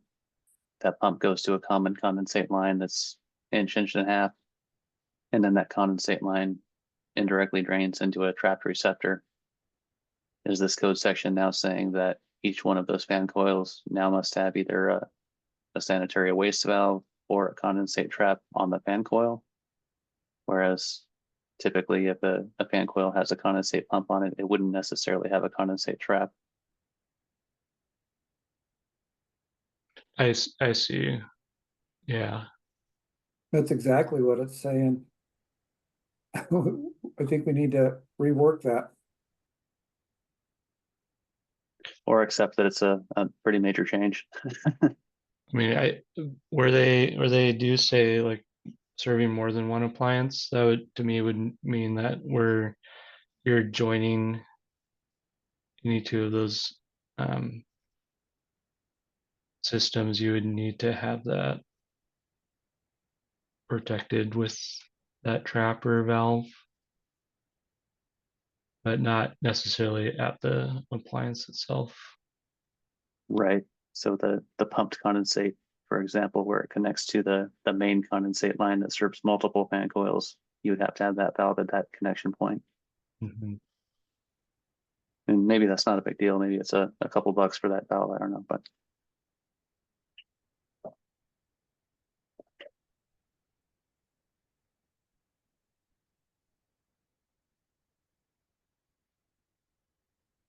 maybe we set this one aside for a little more investigation just to make sure we're not accepting something that'd be a major impact. Yeah, and I guess it would be something that we could also flag for code change proposal while initially accepting the model code language. Previously, it looks like the section just deferred to the AHJ for approval.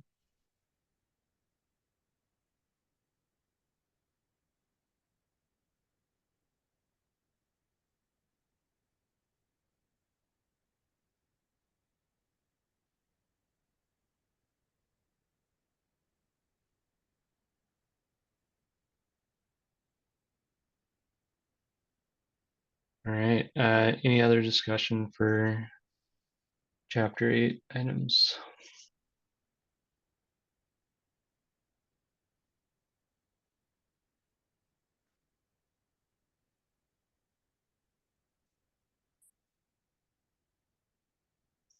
I see that 814.5 is also now refers back to 814.4 in lieu of appliance manufacturer instructions.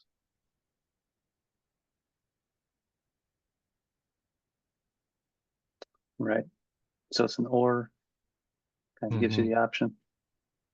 Probably not a huge impact there.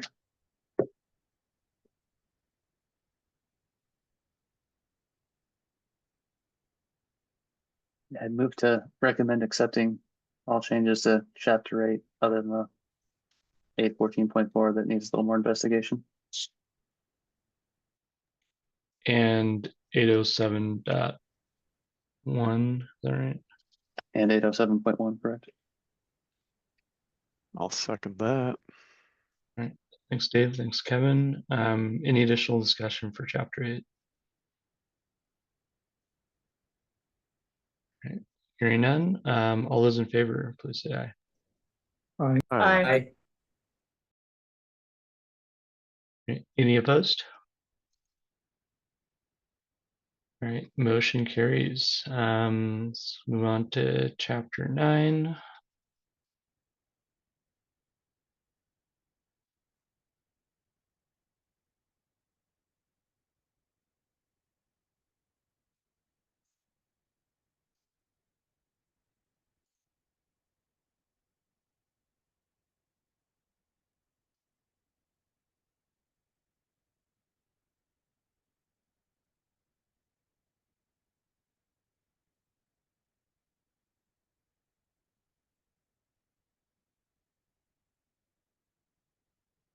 All right, let's see. So starting at 9:05.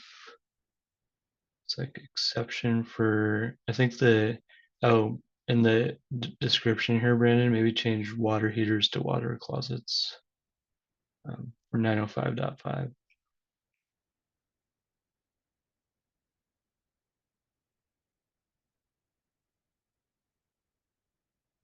Okay.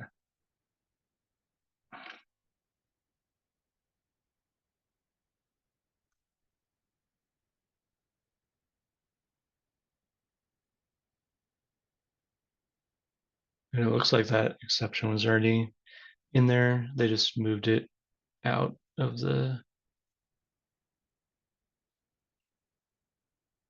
that section's sentence. Right. Okay. 9:06.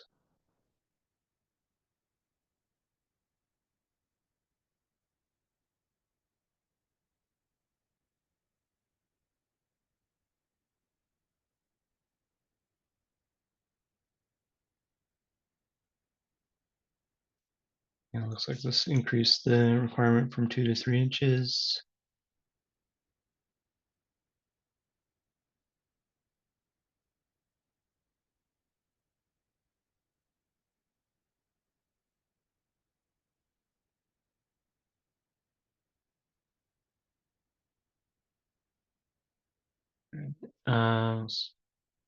Going to 9:10.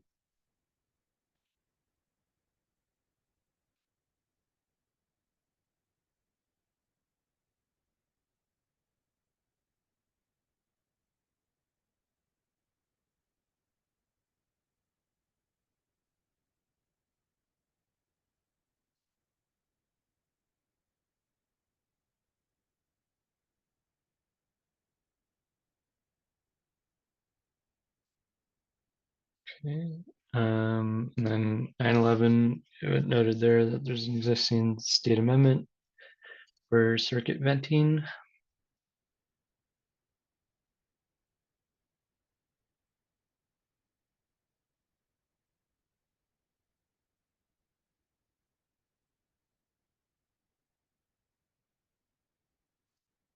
All right. Any comments regarding the state amendment or the model code changes? Dave, go ahead. Yeah, I think 911.1, we need to revise the state amendment to kind of encompass both the intent of the model code change and the state amendment.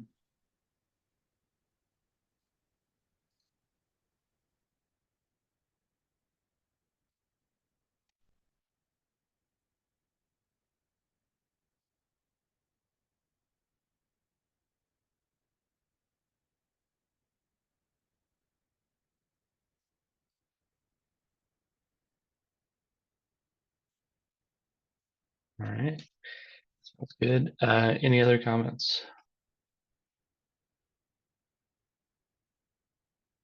All right, anyone want to offer a motion to recommend adopting these changes?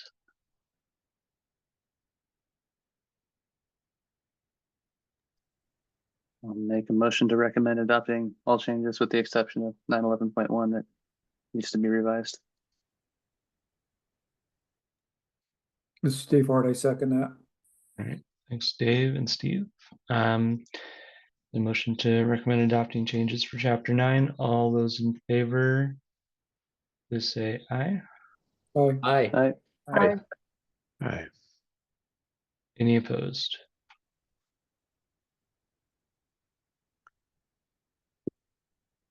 All right, motion carries. All right, chapter 10.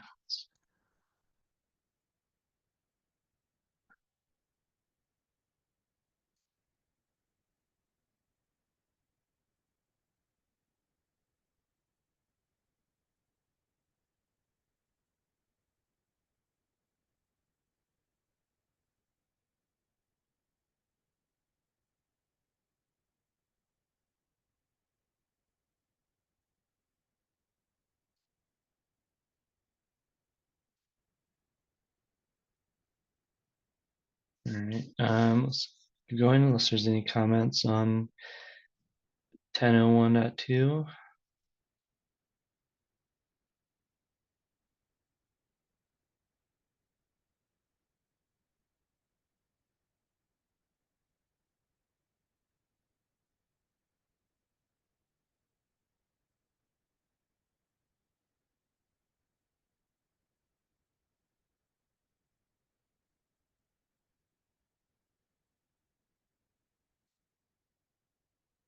All right, let's keep going.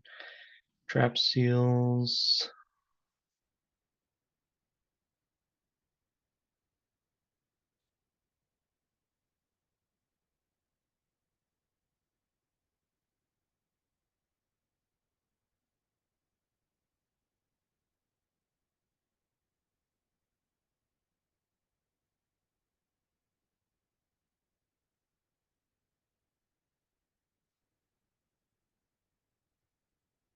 Let's keep going unless there's any comments.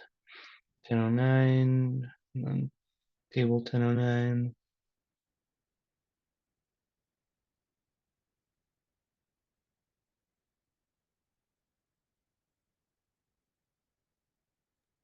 Looks like that's a clean out table.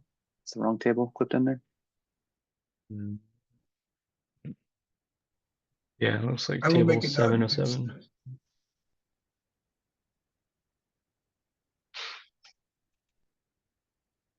Give me just a second. I'll see if I can pull up the correct table.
That's legible, thank you. And this is a brand new table, looks like. Yeah,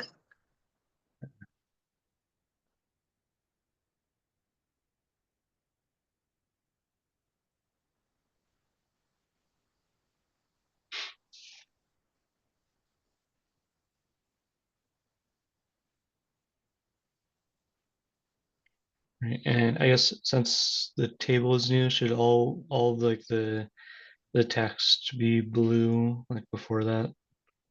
yes, everything would be blue. Okay, I just haven't done that process yet. okay, no worries. Um,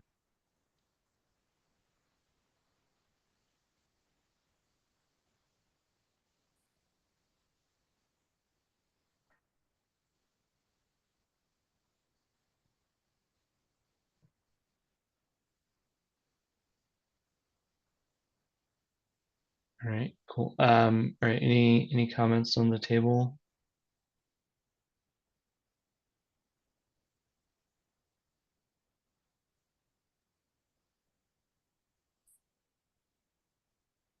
Well, it seems like a helpful addition. Let's keep going.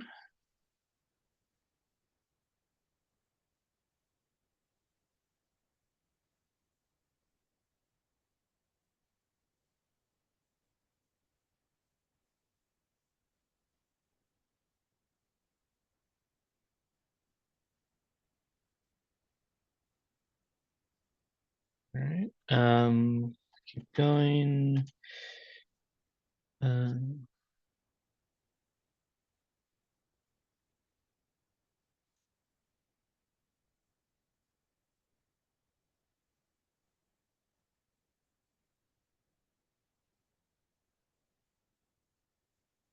10:17.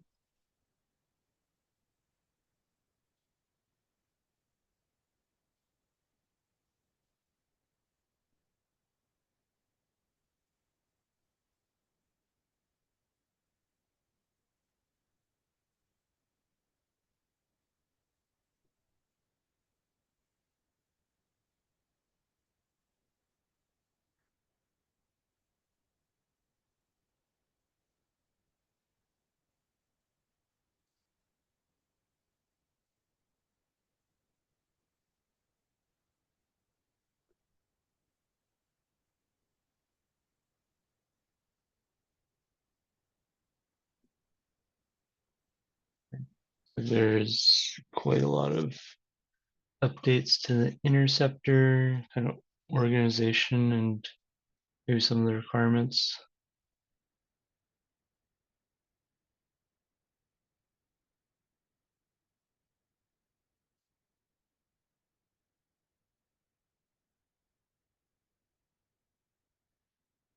It looks like they broke out everything into these kind of a more organized fashion.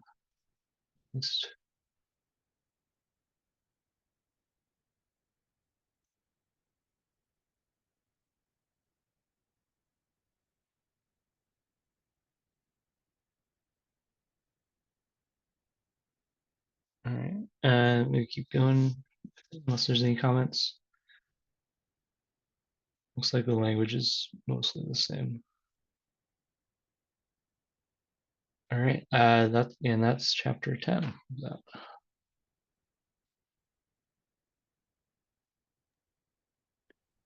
All right, any comments for chapter 10?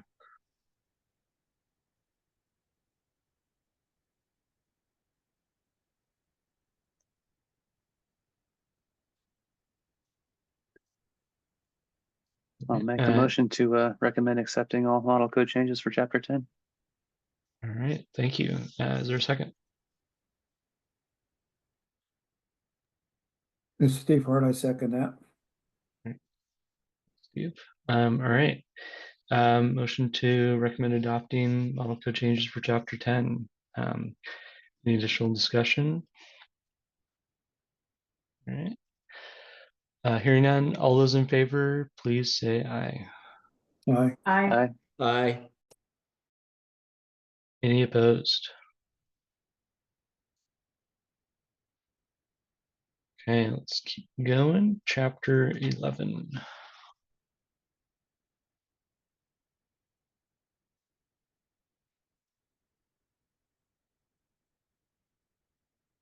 Alright, so first section, or I guess this is the only section with model code changes in it, is 1101.13 and the existing amendment here.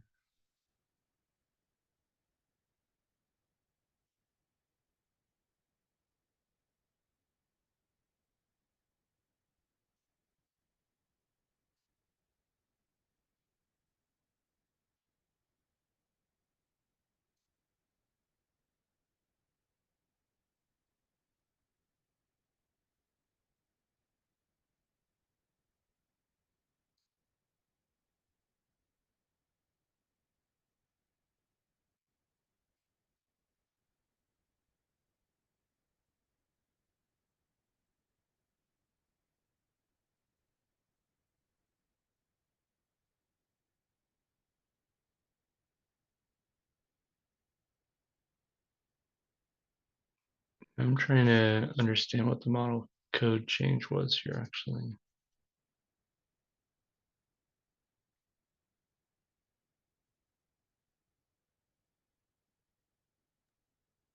Are you talking about 10.13.1? 1101.13.1. Yeah, Or- that used to say at the base of the outside leader. Gotcha. Okay. Okay. But yeah, it seems like the state amendment would still supersede all of that language. My understanding.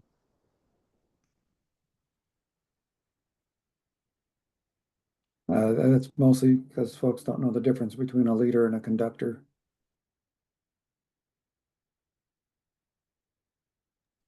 I'm wondering if we want to adjust the state amendment to mimic the model code language change, but also keep the last sentence of the state amendment. Mhm. Let me catch up with you, Dave. I'm gonna look at the,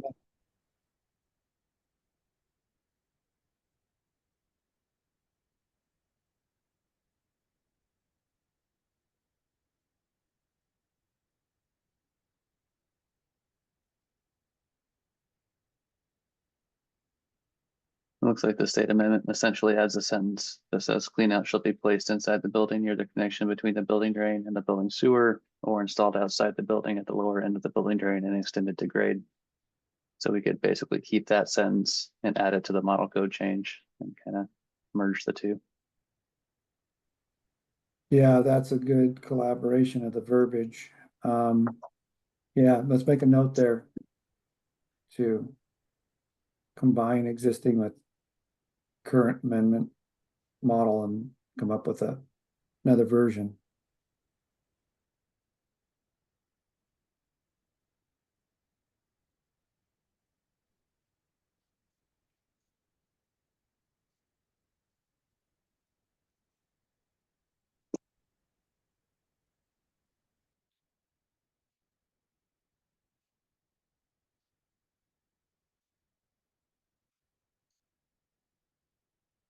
All right. Okay. I think that's it for chapter 11. If you want to make a motion for that. I'll make a motion to amend the current Washington State Amendment for 1101.13.1 to incorporate model code language. This is Steve Hart, I second that. All right. Thanks, Dave, and thanks, Steve. All right. Any additional discussion for this one? All right. Hearing none. All those in favor, please say aye. Aye. Aye. Aye. Hi. Any opposed? All right, motion carries. Okay, so I don't think we need to look at chapter 12. That's not adopted. So yeah, let's move into chapter 13.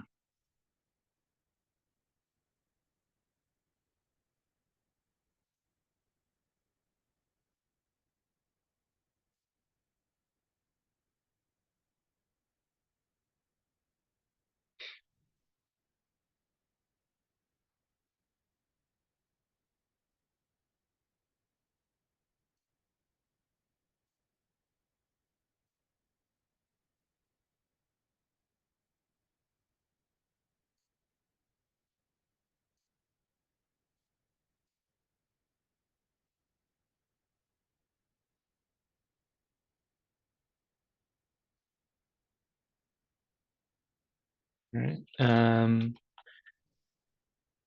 There's no items here for discussion. Let's keep scrolling through.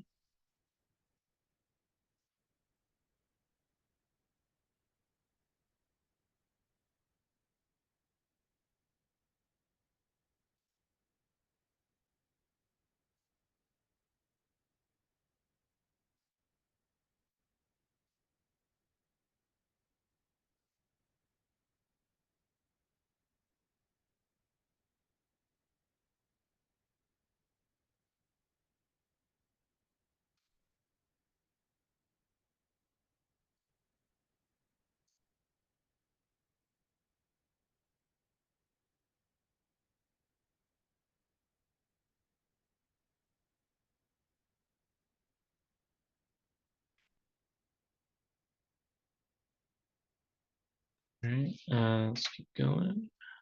There's no items here to discuss.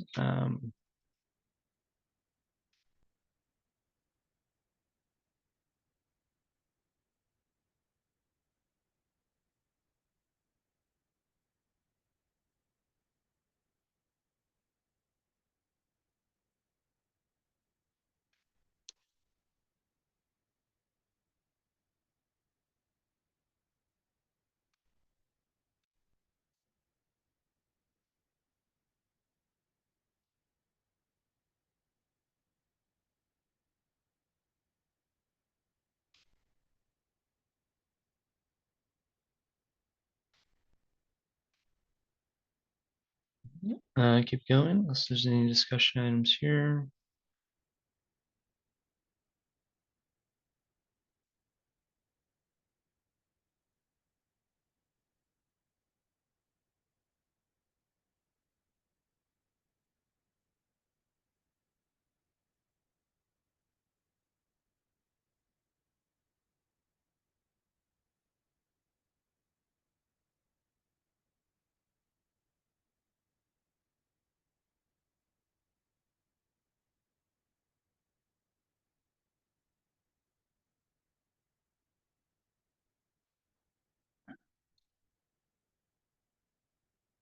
All right. There's no items here to discuss. Let's keep going.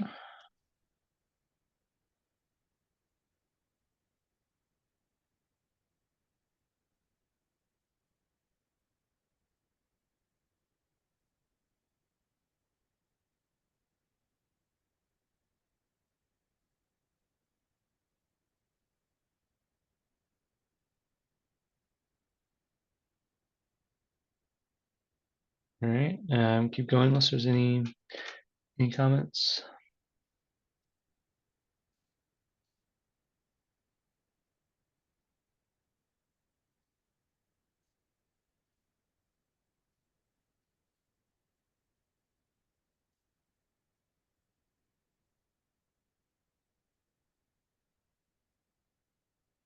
All right. Let's keep going.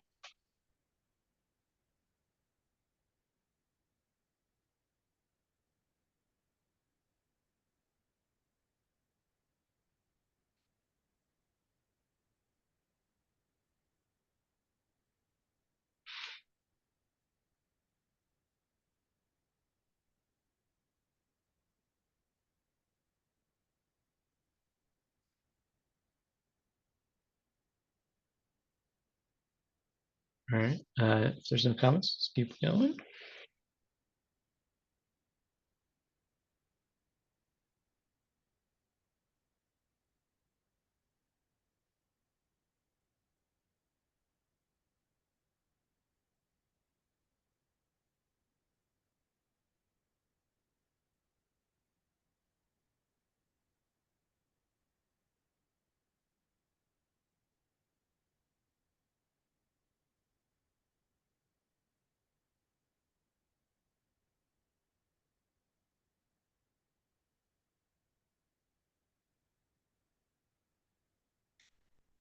All right. Let's keep going.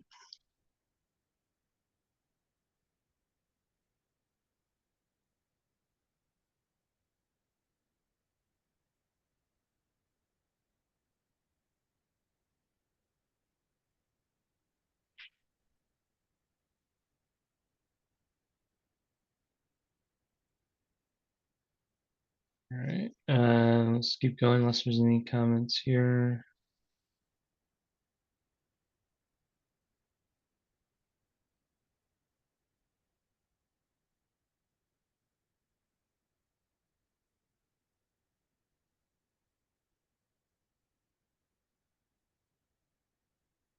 I see Dustin is on the call now. And Dustin, I guess for this section, I don't know if we've had input in the past from like a medical gas expert or anyone like that for this section. I wasn't around for this code development in the past cycles. So I don't know what kind of input we may have had for that rulemaking. And Steve has his hand up. I believe you've been around for a while for these tag groups. Yes, I have. So I happen to be an ASSC 6050 instructor and an installer for medical gas systems. I'm not sure. I've gone through these sections, essentially most of it, at least when it has to do with the NFPA piece of it, the 99 piece. What this what happens with our state code is most of the changes are happening from this will be adopting the 2018 NFPA in reference, and the last code cycle was the 2015. So the changes are changes that they made at the NFPA level, if that makes sense. And I may have gotten those references wrong. So we're 2024. So this will be the their 3-year back. So it'll be the 2021 stuff and the 2018. I misspoke. I apologize, Ben. Gotcha. But does that make sense, Ben? Is that what your question is?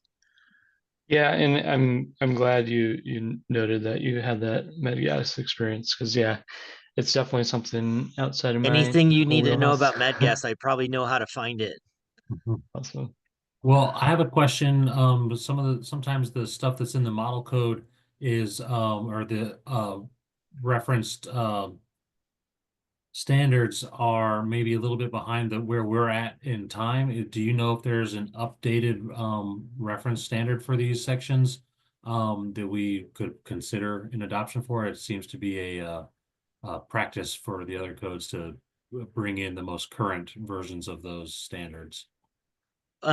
Yeah, so what typically happens with IATMOS process is the way they do their model codes, and NFPA, no matter what, they change their codes every 3 years. So right now, currently, I think we're testing to the 2024 NFPA.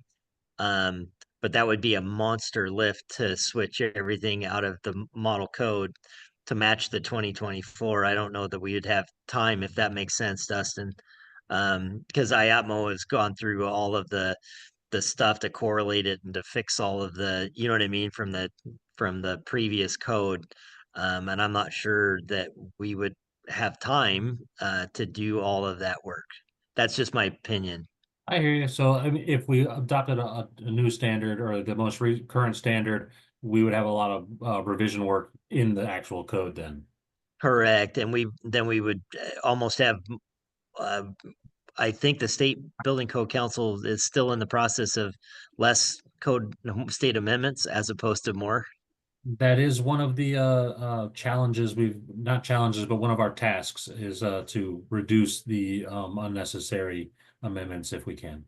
And you'd probably put a lot in this particular just one chapter. So I don't know if that would be the good service to the state of Washington either. It's been this way. It's probably been this way for 15 years at least, Dustin, while I've been on, and as far as since at least 2000 when I started the plumbing industry. So it's pretty much been this way my whole career.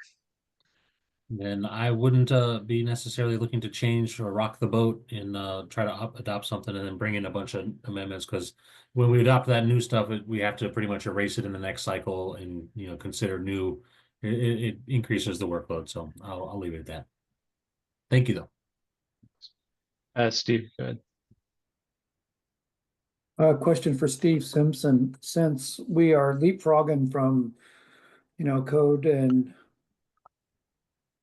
cycle to next, where's the state at with their code cycle? Are they in line with IAPMO, or are they behind us in code just in general? So currently, Steve, the best way for me to explain as far as the process currently, because the state is now adopted the 2021, which has reference to the 2018 NFPA. We're because the state of Washington under licensing components for medical gas installers specifically, we're still teaching to the 2021, which is the code we're looking at currently. The NFPA 2021, excuse me. I want to make sure I'm clear. Does that answer your question, Steve? So we're 3 years off, just like we normally are. Yes, that does answer my question. Thank you, Steve. Appreciate it. Yep. Yeah, and I checked the reference, Steve, and it looks like the 2024 UPC is referencing the 2021 edition of the NFPA 99 standard.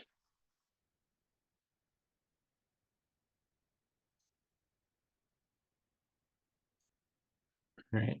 Okay. Thanks, Steve, for helpful insight into kind of current status and that this med gas realm. So let's keep rolling through here. And yeah, if anyone has any comments for these specific sections, feel free to speak up.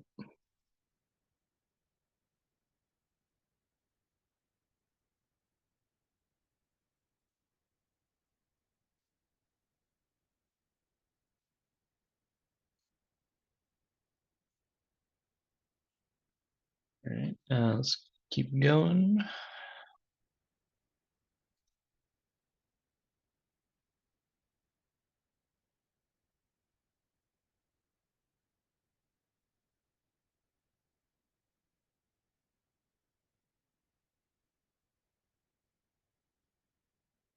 All right, let's keep going if there's no comments.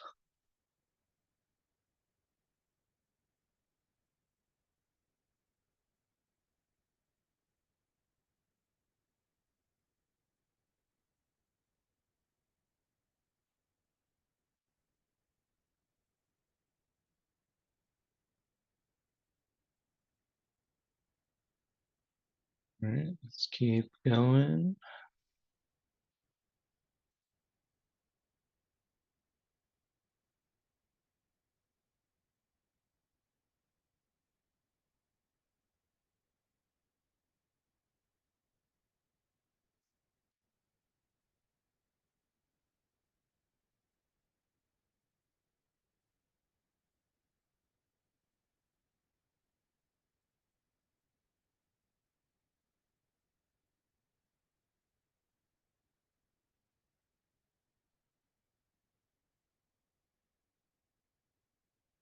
All right, keep going unless there's any comments. All right. And now we're reaching the end of chapter 13. Any comments for this chapter on the model code changes?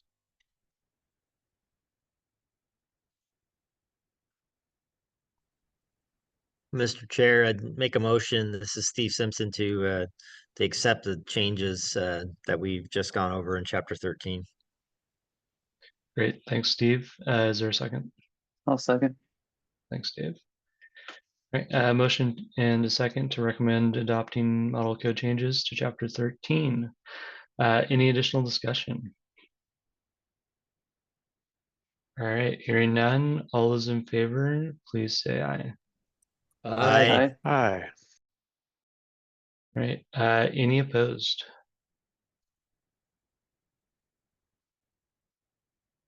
Okay. All right, let's continue.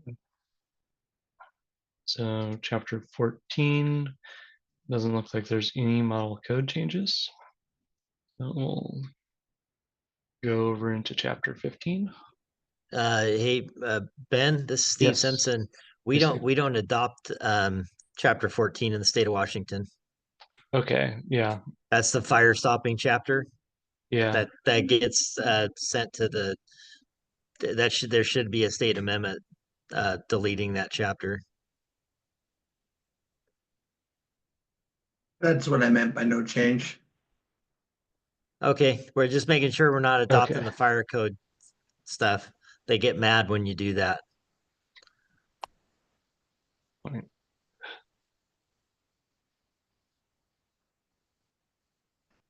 Yeah, thanks, Steve, for clarifying that.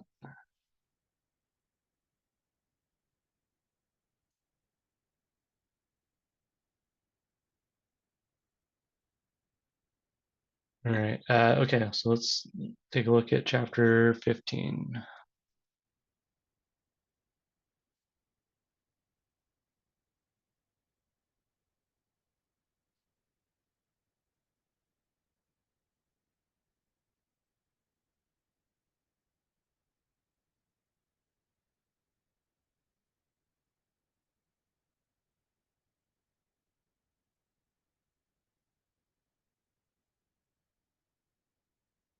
All right, looks like a couple revised language areas and a couple new sections regarding water pressure.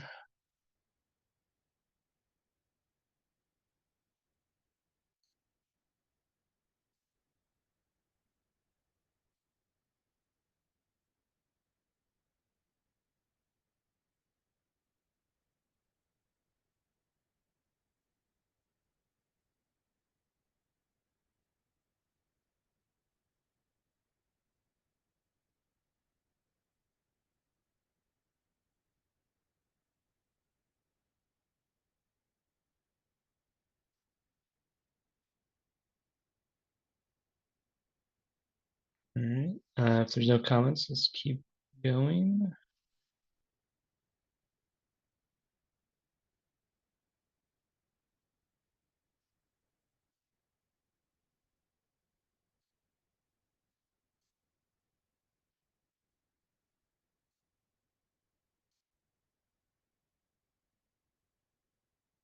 All right, and okay, it looks like that's it for chapter 15. Any comments there?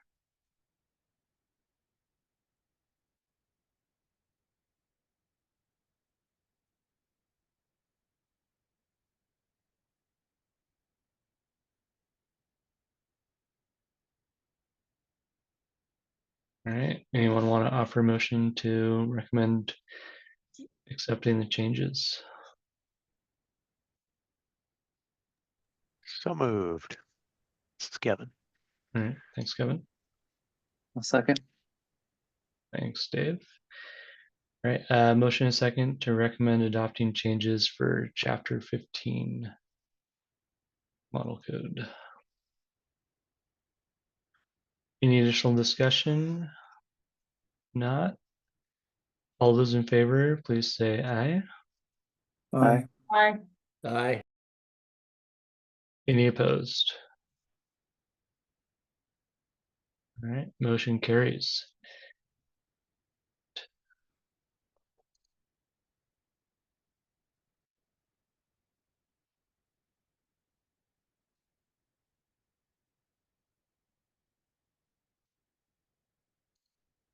Look at chapter 16.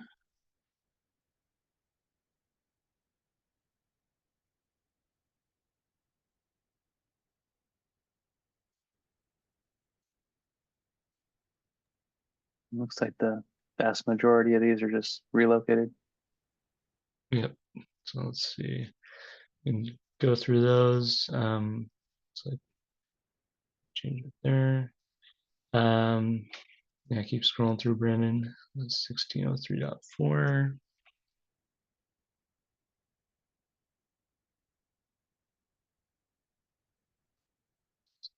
Similar.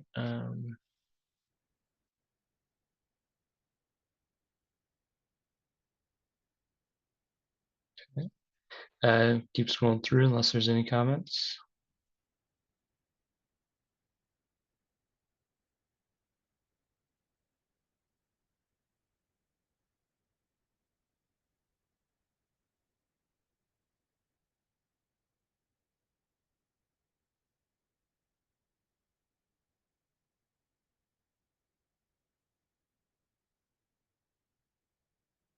right, going. These are all moves. Those keep going.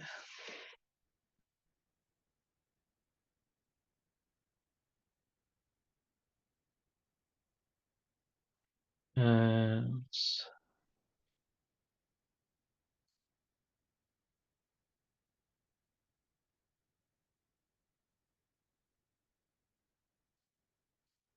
section for rainwater diversion valves.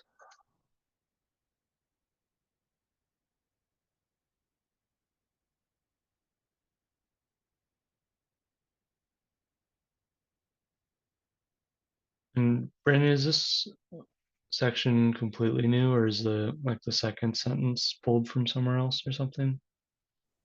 Let me pull it up.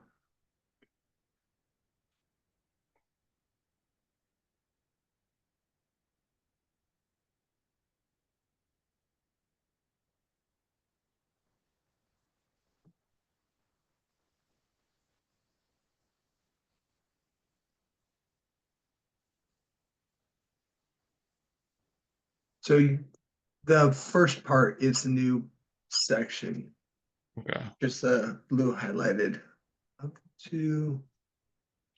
Actually, there was nope, that is correct. Yep, everything that is highlighted is new.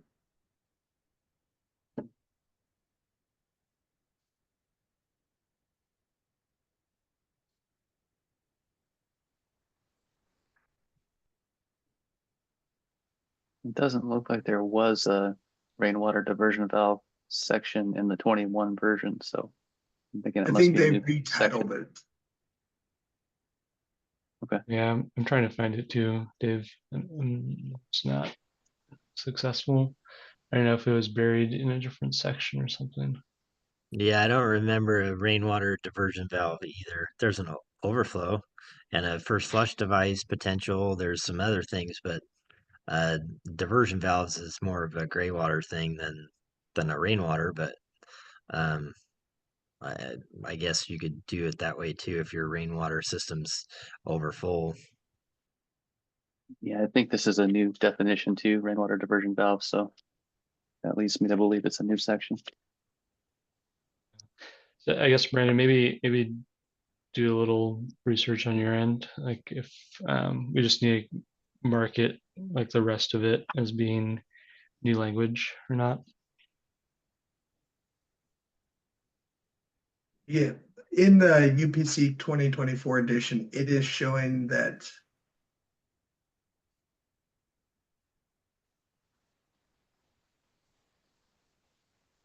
this portion is new, so I will do my best to locate where it used to be and what it used to be called in the 2021 edition. Okay. Yeah, thank you. Yeah, I'm just whenever we kind of, I guess it wouldn't really affect the way we'll publish our insert pages, I would assume. But yeah, it would definitely be helpful for just tracking this on our side.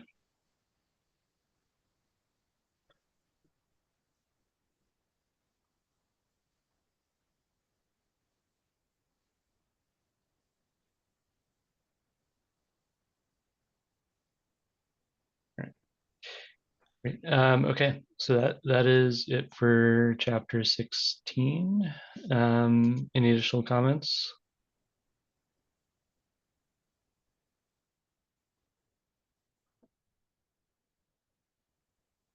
Anyone want to offer a motion to recommend accepting the changes? I'll make a motion to recommend accepting the model code changes. Thanks, Dave. Is there a second? This is Steve Harley, second. Steve. All right, motion and second to recommend adopting model code changes to chapter 16. Any additional discussion? All right, hearing none. All those in favor, please say aye. Aye.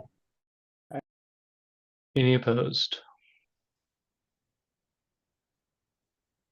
All right, motion carries. All right, so I think, let's see, we're almost through this thing. I hope. So reference standards here. Let's maybe take a quick look through these to make sure they all look good, and they should be fairly straightforward, but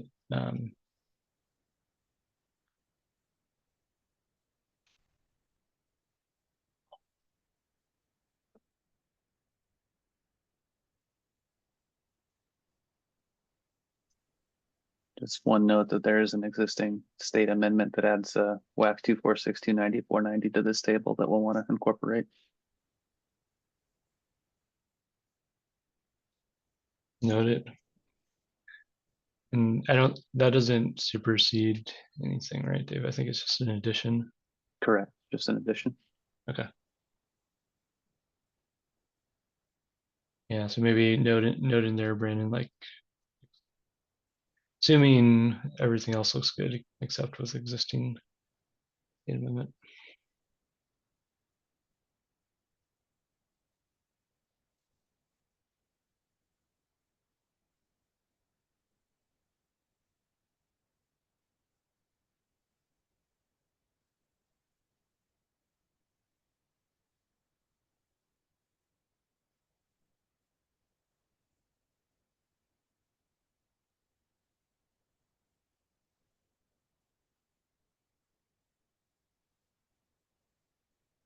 All right, let's just, keep scrolling through. Anyone has any comments as we go through? Free to raise your hand or come off mute. And I don't know, maybe keep it zoomed in. I think it was helpful. This one, there we go. Yeah. Yeah, let's keep going through.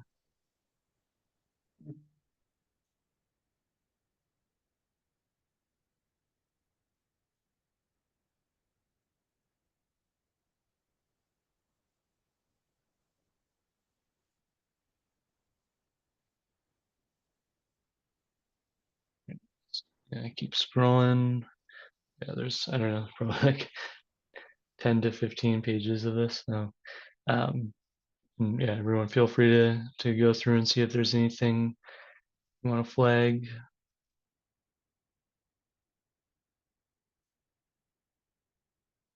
Just keep scrolling, keep scrolling.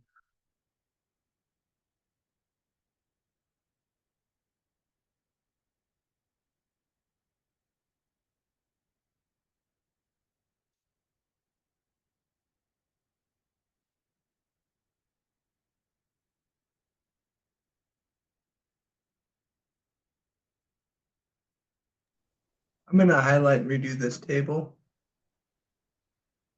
Okay, yeah, are all those newly referenced standards, or I is it believe like so. okay, it's like putting on that border or something? Yeah, I want to get rid of the border and get the actual title in the picture. That way it can be seen. Okay, yeah. I noticed like one at the end too was kind of a weird, looked a little bit stretched or something.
One thing I did notice is that like the NFPA 54 reference does indicate chapter 12 as a reference section. That is existing in the current state code too, so maybe that hasn't been amended to remove references to chapters that aren't being adopted.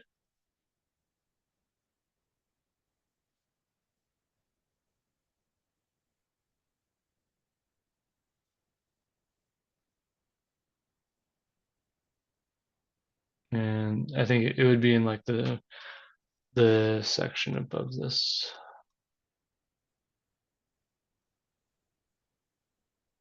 Or table 1701.2.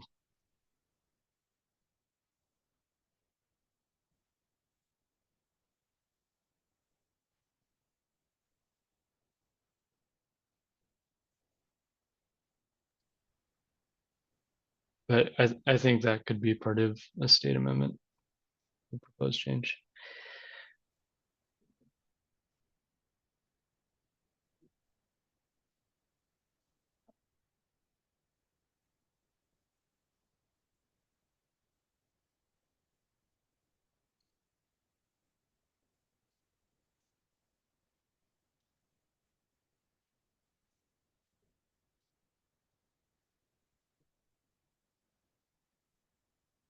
All right, do we scroll through all of them, Brandon? I'm not sure if we made it.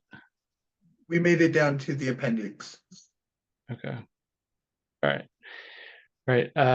Any comments for the reference standards beyond what was mentioned already?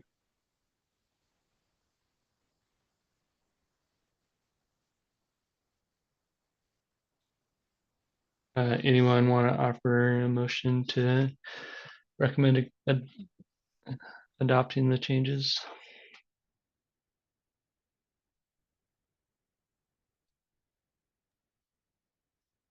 I'll move to adopt chapter 17 model code changes. All right, thanks, Dave. Is there a second? Yeah, this is Kevin. All right, thanks, Kevin. All right, motion to recommend adopting model code changes to chapter 17. All those in favor, please say aye. Aye. Aye. Hi. Any opposed? Okay, motion carries. All right. So let's see. For the appendices, I guess there's some content in here, but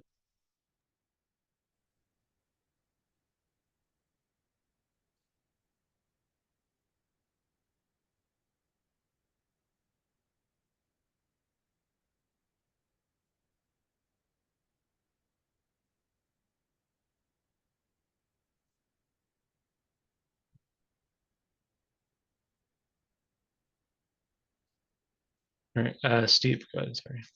Yeah, I am, unless I'm mistaken, I think after the last code cycle, it's A, B, I, and M, right? Don't we, and I don't see appendix M in here. Is it not part of the, I don't have my 2024 in front of me. Steve Hart, are you still on? Is Steve Hart still with us? Yeah, M is Is still, it, M is still there and it's not listed. There's a, Yeah. but it's A, B, I, and M. Correct. Will be the adopted appendices, or at least that's what's currently in the 2021. Yeah, I don't see any amendments in the 2024 to appendix M.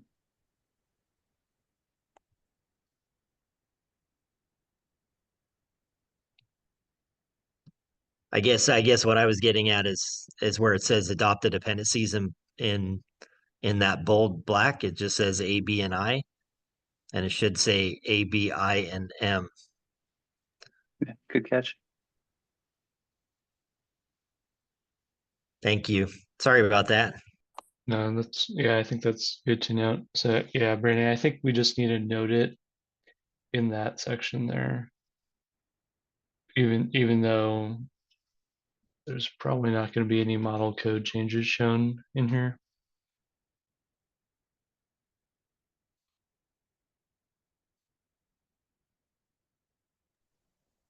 I just put in a note there to go through the UPC to make sure there are no changes in section M that need to be added before the next meeting.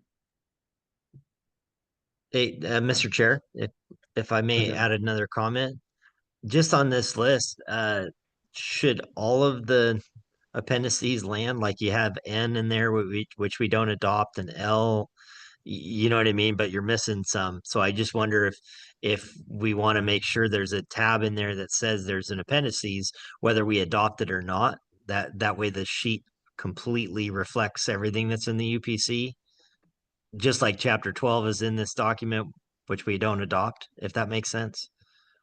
Or chapter 14 was. I don't know, And Ben. just, yeah, I And think just I say see what not you're saying. adopted. Yeah. I don't know if that just makes it cleaner on the state side. I think it would similar to how we have chapter 12 noted in the document and noting it's not adopted per RCW. And then chapter 14, which we just did today, right?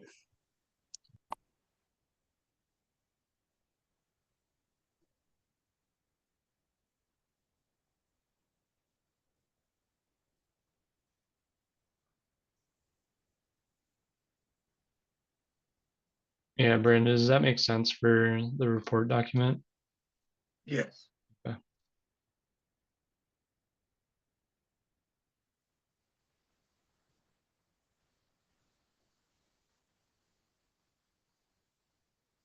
All right. Okay. So yeah, I think that makes a lot of sense. So yeah, I mean, let's start reviewing, I guess, the Appendix A, B and I model code changes here.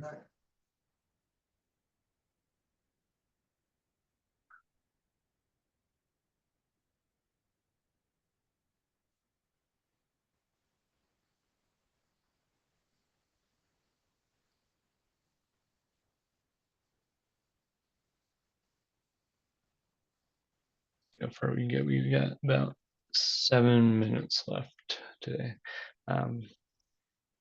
So let's see. Any comments up here? I think that was in the other fixture table. Okay, and I guess we're on B already. Do we want to make a motion for Appendix A? I'll make a motion to accept the model code changes for Appendix A. And I'll second that. All right. Thanks, Dave and Steve. Motion and second to recommend adopting model code changes to Appendix A. All those in favor, please say aye. Aye. Aye. Aye. Any opposed? All right, motion carries. Let's look at Appendix B.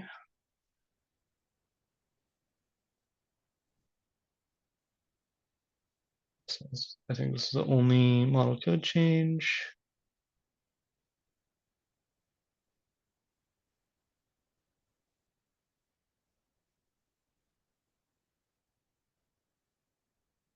It's kind of an editorial comment.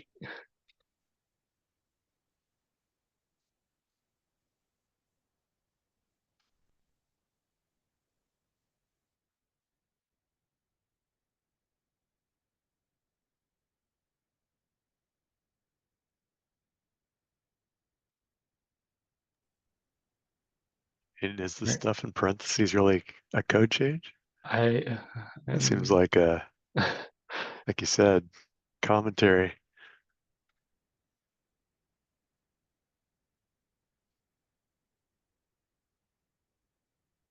yeah, it's in the model code in parentheses.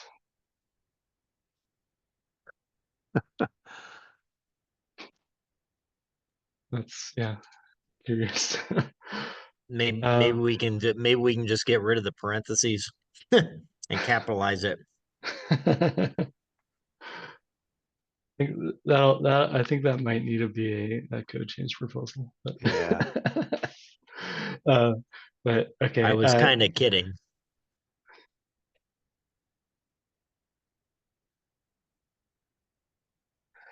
Right. Any other comments for Appendix B? I was just going to say you could probably keep everything after to be used, right? Just. But anyway, Curious if there's any concerns about the change to 1 and 2 unit fixtures that, includes domestic dishwashers, includes tubs and showers. Is that too broad?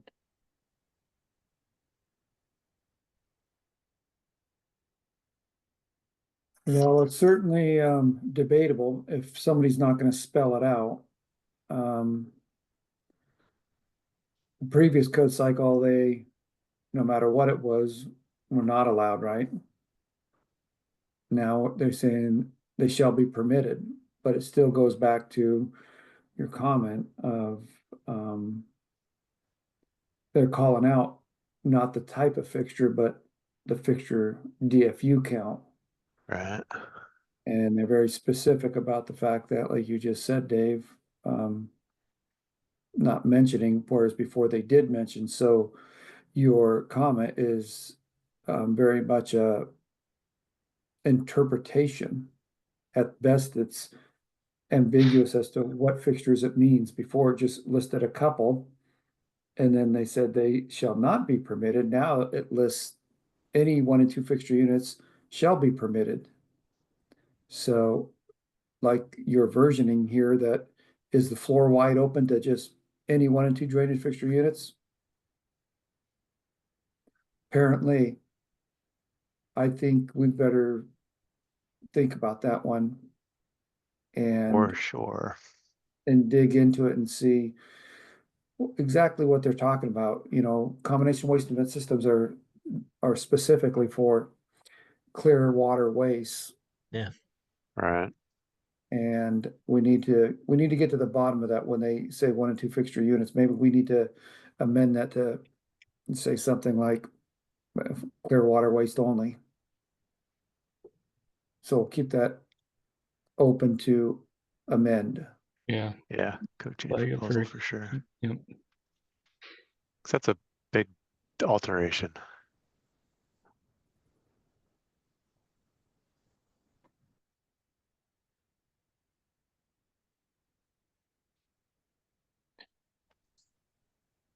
All right. Maybe that proposal can clean up that editorial comment as well. Yeah. All right. Any other discussion for Appendix B changes? All right.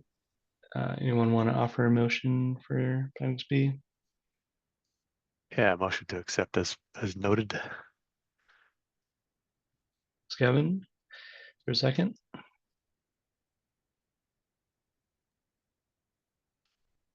Second. Thank you, Dave. Motion is second. All those in favor, please say aye. Aye. Aye. Any opposed? Do we need a motion to adjourn? I don't think we do, but I just wanted Actually, I to think you're note, right. Yeah. Brandon, were there any Appendix I changes? I just want to note that for the next meeting, it seems like we could probably start in on the existing amendments unless there's any Appendix I stuff.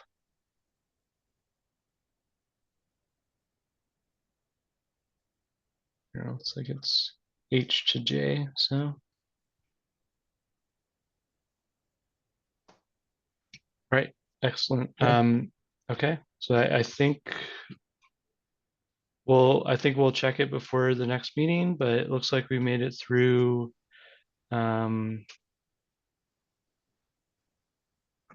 model code changes. There are some new appendices, but it looks like there's already some, so we might go through those next meeting as well. The staff recommendations on Let's see those. here. Sorry about that. It's a technological issue. Right. Yes. All right. Otherwise, thanks everyone for powering through the model code changes today. And we'll be looking to probably get another meeting on the calendar for next week to try to finish off the initial review that we have for the 2024 codes. Ben, this is Steve. I may or may not be available. My next week looks pretty awfully packed. So I'm not sure. I'd love to be involved. I'm trying to do everything I can to make it to these meetings. Doesn't seem like Group 2 is getting a heck of a lot of love these days. Group 1 got almost a year to get all their stuff done, and Group 2 gets about 7 hours total. Just a complaint, not to you, Ben, but just in general. Understood. And yeah, and we'll try to do what we can with the time we have. And definitely we'll be hoping to have some more in-depth discussions as we go through the code change proposals that I'm sure will be offered up. So yeah, if there's areas that we want to flag as we're going through, just keep on doing that, and we'll try to make sure we get plenty of proposals so there's time for discussion on those on the calendar. All right. Thanks again, everyone. And Brandon and staff will be in touch for scheduling for the next meeting. We have a rough date of the 8th, I believe. But we will send out information to the tag as well as do a gov delivery. All right. Thanks, everyone. All right. Thank you. Thanks all. Have a good day. Thanks, everyone.